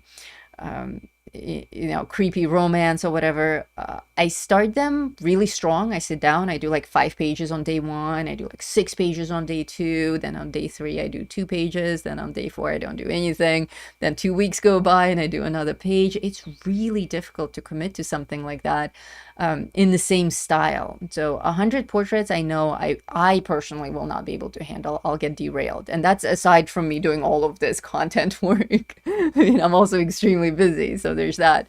I wouldn't be able to do the 100 portrait challenge just because I don't have the time to do it. But I think even if I had all the time in the world, I would get bored around portrait 20. At that point, I wouldn't be improving my skills anymore. I would just be performing an errand, and that's not fun anymore. So I wouldn't do 100. It's working for him. I wouldn't recommend it. I think it's too overwhelming. But 20 sounds like a good number to me. Even starting with something like 10 portraits in a month is a reasonable goal, because then you can do other things on the side. And if one day you don't get to draw a portrait, so what? No one is standing over you with a stick. 100 ball challenge. Yeah, absolutely. 100 plushies. That's a good challenge. But again, if you can handle that really big, intimidating number, 100 is a lot. Do like a 50 ball challenge or a 25 ball challenge. Notice, you guys, how much time I'm spending on this shadow of the nose and just how dark it is. It's actually quite purely saturated black in the middle, and there are no real outlines. I'm a person who likes to exaggerate my shadows a bit. I will often even outline my shadows and then fill them in. That comes from my tattoo days. I used to be a tattoo artist, so my line work is always very clean. And for shadows, you have to map them out that way. I also did a lot of coloring page work and a lot of graphic design. So all of that history of mine plays into my, or like comic book design, plays into my preference for really exaggerated shadows. So on my piece, you can see that I don't have that very gradual transition into the light spill on her face. I actually have it as a harsh straight line. And that's perfectly fine. If it's placed in the right position, that's more important than how you deliver that transition. You can see already my portrait is shaping to likeness on the right, but it's also developing its own style. Somebody asked me, who asked me? Mandy. Mandy, if you're watching this will save us some time. Mandy, in a private chat, asked me, how do you develop your personal style once you've developed your personal skill? I mean, obviously skills are always improving, but Mandy is another student of mine who is growing like a weed. She does pet portraits, and in a month she went from just basic attractive pet portraits to nearly hyper-realistic pet portraits that she's selling for really good money. But her question is, right now she's doing all of this commission work where people give her a photo and she needs to basically copy it exactly in her style. And I'm a proud owner of one of her pieces, and it's exquisite work. But she's wondering, how do I develop my own actual style? And that's a tricky one. That's something that I spend a lot of time on with my private students. And it's different for everyone. No, Mandy, Amanda Gauss. Mandy, pet portraits. But we also have Ego Brain. Jessica Ego Brain is a different student, also extremely talented. Jessica does coloring, very professional style coloring, hyper realistic, even more fine-tuned than my coloring, but she doesn't like drawing. Mandy can actually draw freehand and does, and is really good at it, but she's wondering, how do I take this in a personal direction? And it's tricky, without you actually being under my wing as a private student. No, Jessica Albert is yet another Jessica. There's 3 different people. It's a personal journey for every student. So if I were to work with you one-on-one, we would of course work on a on your own private style, personal style. But for all of you who are here as my guests on this live stream, what advice can I give you for that? Learn to do, start with something like I just described, where you draw objects like this, not for commission, not for likeness, not from a photo, but actually from real life. Set up objects in real life and draw them freehand, and draw them in the most quietest and tranquil environment imaginable, whatever that is to you. If that's death metal, then let it be death metal. Some people can only relax to really loud music and strobe lights. Other people like Enya and incense, whatever makes you happy. Me, for this drawing, I actually dimmed all of my lights down in the room because I really like darkness. I dimmed my lights down. I turned on the warm light that I have instead of my perfectly calibrated light that I have for recording. And I played some of my favorite music, and I had a cup of tea next to me. So all things that make me very happy and comfortable, and I just lost myself in the process. If you start doing that, after a few months, you will notice that you will reach for a particular pencil. You will notice that you intuitively enhance your shadows in a specific way. That when you draw a vase or a little glass or tchotchke or something, you tend to make it a little bit bulkier than it is in real life. And after a few months of doing this freehand drawing from life exercise, keep a journal as well. Keep a written journal where you make notes on what things actually look like in your iteration of it. Like, go for realism, but also allow yourself to roam free. If you're drawing this thing, you're trying to copy it realistically, and suddenly you just have a desire to give it a splash of red somewhere. It wants it, like a big splatter of red in the background. Just go for it and add it. And that's how you will find your style. It will take a long time. It took me a really long time to find my style. And a lot of my style is actually kind of on the creepy side. But on the technet, that's like on the personal side. Like I like anatomical studies. I like skulls and bones, and I'm a huge horror film buff. So I like ghosts and skeletons and ghost brides and whatnot, werewolves, vampires, all of that. So that's part of my preference. But one of my stylistic choices is I actually like grayscale work better than color.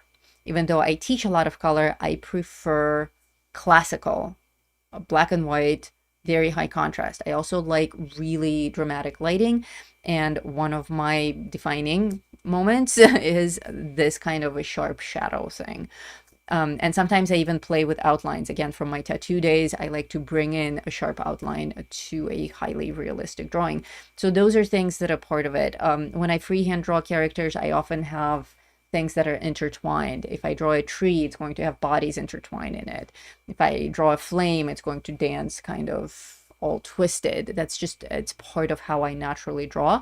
But you discover that through drawing a lot and through allowing yourself to play when you draw. So not for a show, not for commission, not following a tutorial, just you and your pencils or your paints or whatever you want to work with, and the real life object. And crazy things will start to happen. After you do a few of them, you'll start adding your own characters from your imagination. You'll start adding, if you're drawing a creepy death whistle like me, you'll start adding like skulls to the background and faces coming out of the dark or whatever. It will just start happening naturally. But that's, Mandy, if you're listening, that's my biggest advice to you, is set up still life compositions of objects that are interesting to you in your house, and just draw them in the most peaceful, serene, comfortable environment that you can set up in terms of lighting and mood. And for this exercise, don't even worry about like good lighting for your drawing, because it's not about that. It's about getting in the right headspace. Let's see. Oh, the music that people like. Yes.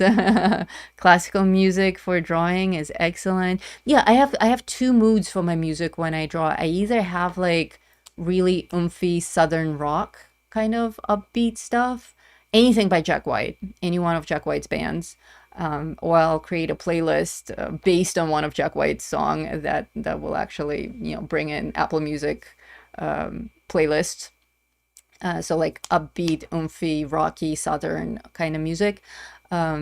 And that's for a fast paced, I'm in a really good mood, I just want to quickly draw something and get on with my day type of thing. And with that kind of music, my drawing process feels like it takes like 5 minutes, even though I'm sitting down for 2 hours, and that's really cool.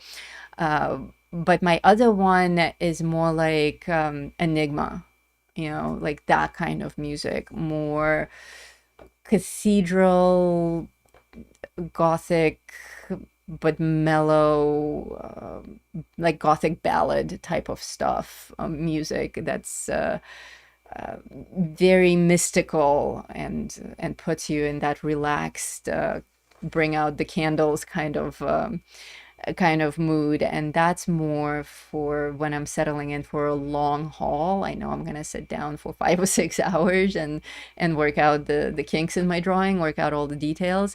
So I know that about myself. I know those moods, and that's what I work with. But I mean, art is extremely personal, so you have to make it personal.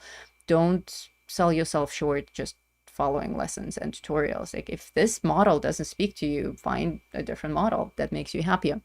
Simple question. Could you share some tips on how to work on an easel and also a table easel to minimize fatigue? I have lower back pain and I can't stand for a long time.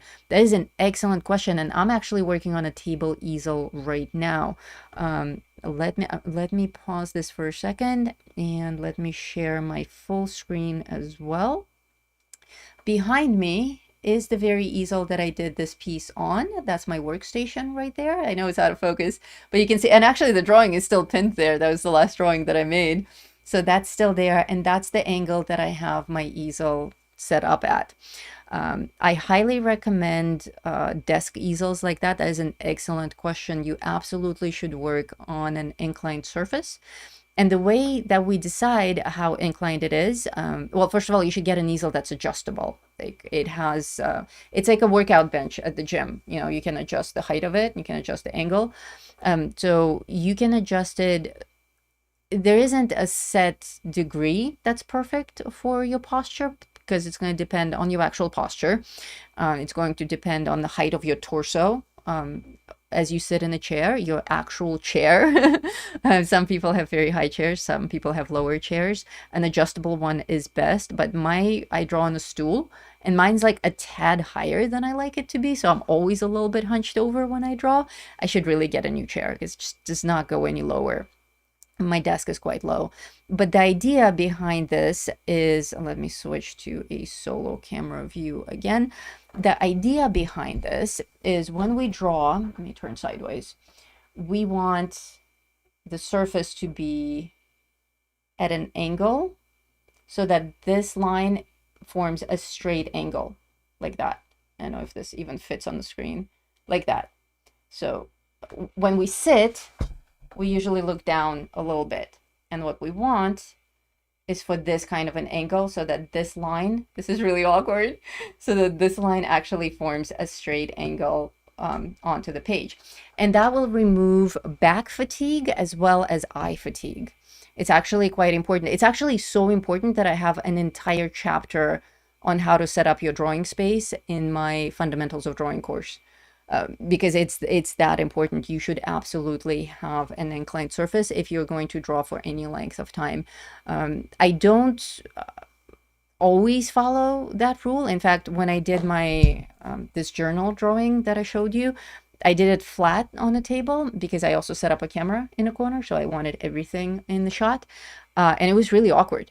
It was really awkward. I had forgotten how awkward it is to draw on a flat surface, because the other thing that will happen, let me pop back on the camera again. The other thing that will happen is, if you're like this and your surface is flat, I mean, this is obviously a lot closer than it would be, but my bubble, my bubble is very small. But if the surface is flat and your face is like this, you see how the angle of attack is completely sharp.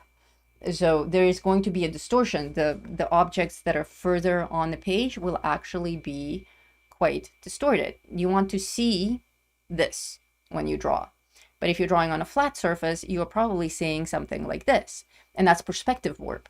So you'll have to adjust for that perspective warp as you draw, and that's just too much geometry to keep in mind.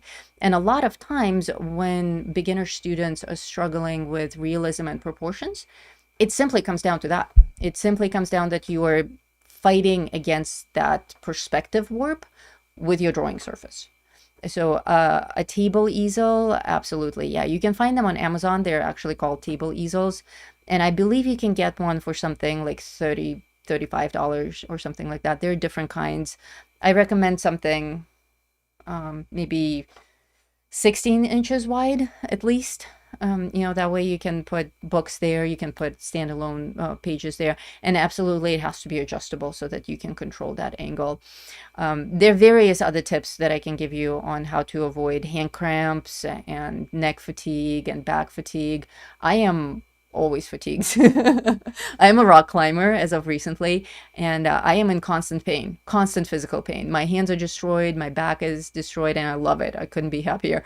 But I put myself through so much physical training. I do pull-ups, I do weightlifting, I do bouldering. My back is jacked like all the time. So for me to sit down for even a 2-hour session, which used to be an easy ride, now it's like I have to take a handful of pain pills because of all the stress that I'm putting my body through. But most of the time I can adjust just with posture and the angle of my drawing table for that. It's extremely important. Great question. Love it. My laptop easel is huge, says Dina. I know yours. Yours is good. Yeah, share that in the community. A picture of your setup. Your setup is excellent.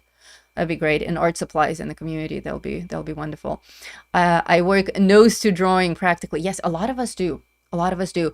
It also depends on how good your vision is. My vision went to hell quite recently. Like in the last year, take my glasses off, I can't even see what's on the screen anymore at all. Like I see that there are lines of text, but I can't read at all, and it's huge. I have it blown out really big. So I'm a blind artist.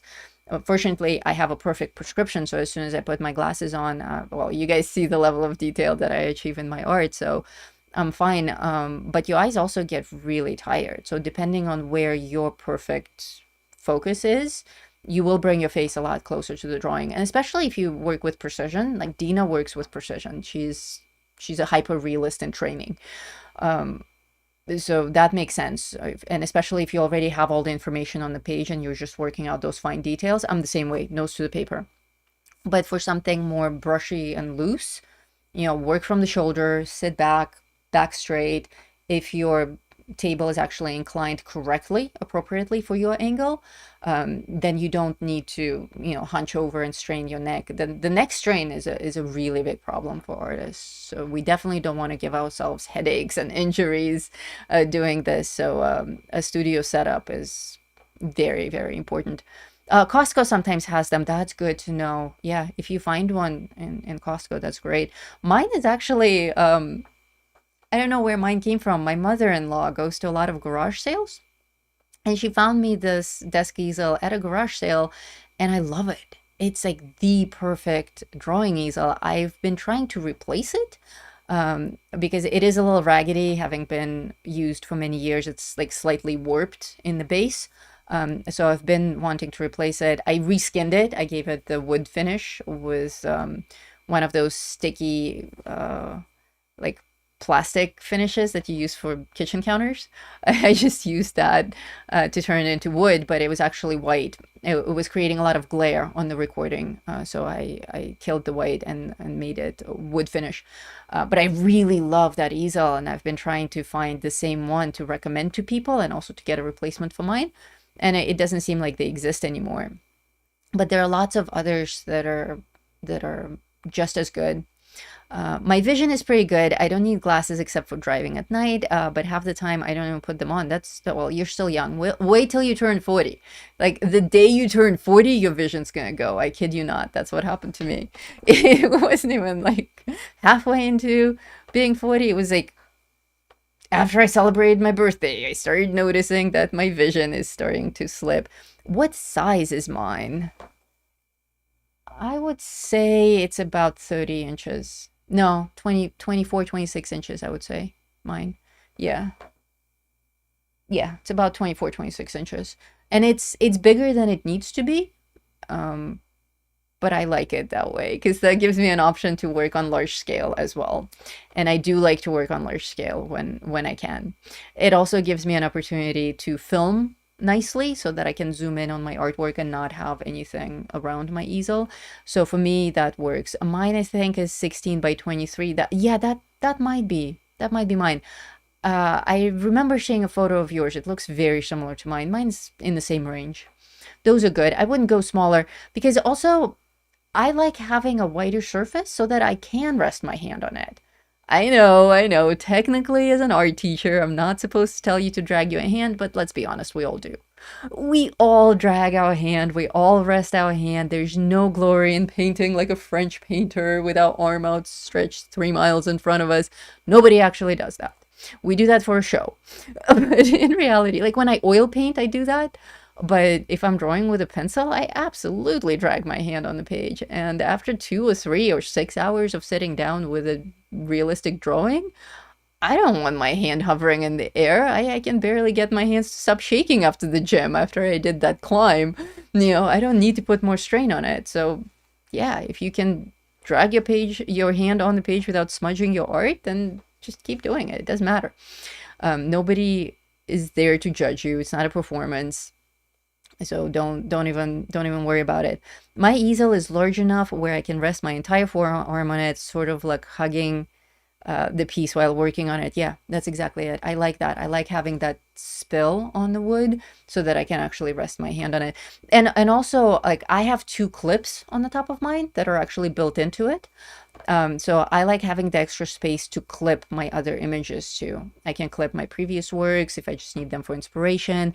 I can clip my reference image and still have it off camera. In this case, the reference image is actually clipped to my drawing because I'm demonstrating how to draw from a reference image. So in this case, I'm actually drawing from a reference image. But most of the time, like when in my new course that I'm working on, that you guys are seeing snippets of, Advanced Realism with Colored Pencils, that whole Elizabeth piece from Frankenstein, I didn't have it printed because I needed the colors to be so precise and the lighting to be so precise that I had an iPad set up on the corner, and being able to rest that iPad on the side of my easel without it being on camera was also very useful for me. Alrighty, looks like we came to the end of our project. Time flies when you're having fun. You had some amazing questions here, you guys. Do you have any last minute questions for me before I let you go? I know it's late, but what do you do for desk lighting? Ooh, yeah, desk lighting is a fun subject. As you can see behind me, I have a green light and a purple light. That is not what I use when I draw. That's just for YouTube. Very quickly, I recommend having 2 light sources. I have, oh, you can't see it on camera because I'm in a bubble. Also, in the fundamentals of drawing, there's a chapter that shows my entire desk setup, and there's a whole separate chapter on how to set up lighting, and there's a science to it, and I break it down to the kinds of light bulbs you need to buy, the distance you need to have it from your drawing station. It's all spelled out in the course. But for those of you who are not members of that course, in a nutshell, we want 2 light sources, one big main white light source, and I have a studio light that's a panel light. I use LED lights only, and I set it to about 6,000 Kelvin. That's my main light. But a main light, while it distributes even lighting for my drawing, casts a shadow from my hand. And for me, the shadow is murder because I record for a living. So if you guys only see a black shadow around my hand, it's very difficult to teach. So for me, I have a secondary light coming in from the left, whose only purpose is to eliminate the shadow cast by my hand. If you're not recording, you probably don't need to worry about that. But if you're not recording and the shadow still bothers you because you can't see what you've just drawn, then a secondary light source, also just natural daylight lighting, LED is great. So that's a very economical answer for lighting, but it's like a whole separate science on how to set up lights. Is it better to do it on an easel that is straight up and down then? No, straight up and down. Well, some people do. Actually, that guy that I mentioned who's doing the 100 portrait challenge, he does it on a perfectly vertical easel, and I find that to be too stressful on my back. Because for perfectly vertical, some people like it. Some people like it. Before I know I naturally said no because for me it's a no. But perfectly vertical, consider if it's like this, it's perfectly vertical, you have to remain perfectly vertical. Naturally, our head turns down a little bit. For perfectly vertical, you have to keep perfect posture, and your hand needs to be like perfectly outstretched. You really have to keep it far away from you for that to work. But if it's close, then your hand will always be in this weird, like chicken hand posture, and that's really heavy on the shoulders and on these muscles right here. We don't usually recommend that to students. You can try it if that works for you. Again, it depends on the person, it depends on the posture. I like to be able to sit down. I like to be able to slouch because it's comfortable. I don't want to sit like a soldier the entire time. I want to slouch. I want to cross my legs. I want to drop my shoulders. And I want to just naturally have my hand falling onto the drawing page. So I find an incline better than a vertical. And even when working on a standing easel, like when I do oil painting, I still have a slight angle because naturally we don't stand up straight. We have a little bit of a head tilt and we look a little bit down naturally. So I like to work with that for my posture. Any other questions before I let you guys go? Going once, going twice. Sold. Well, everyone, thank you so much for being here today. Thank you for your super chats. I'm going to go out and buy more toys, more pencils, more papers, as I always do after our live streams. Artisans, remember, we have a show on the 13th for the intuitive way to draw faces. If you're not yet an artisan, simply go to It's Easy to Draw Art Academy, become an artisan. Even if you join for just a month, you'll get your money's worth. You'll have a great time and you will learn a lot. And if you are the kind of person who likes to own courses, then the easy way to draw faces and the fundamentals of drawing are the two that I recommend to go with projects like these. Both of those are paid courses. You can find the links to them below. You can find the links to them in it'seasytodraw.art. And everyone here should go through the free course called the Steady Hand Mastery, because that will get your hand to do all the things that we practiced doing today. Remember to grab your free download. The link is in the video description. Have fun drawing, and I'll see you guys later. Thank you, thank you, thank you. You're most welcome, you guys. I will see you here on YouTube for a live stream in another month, and I will see my artisans in a few minutes as I hop over to the academy right now. Bye, everyone.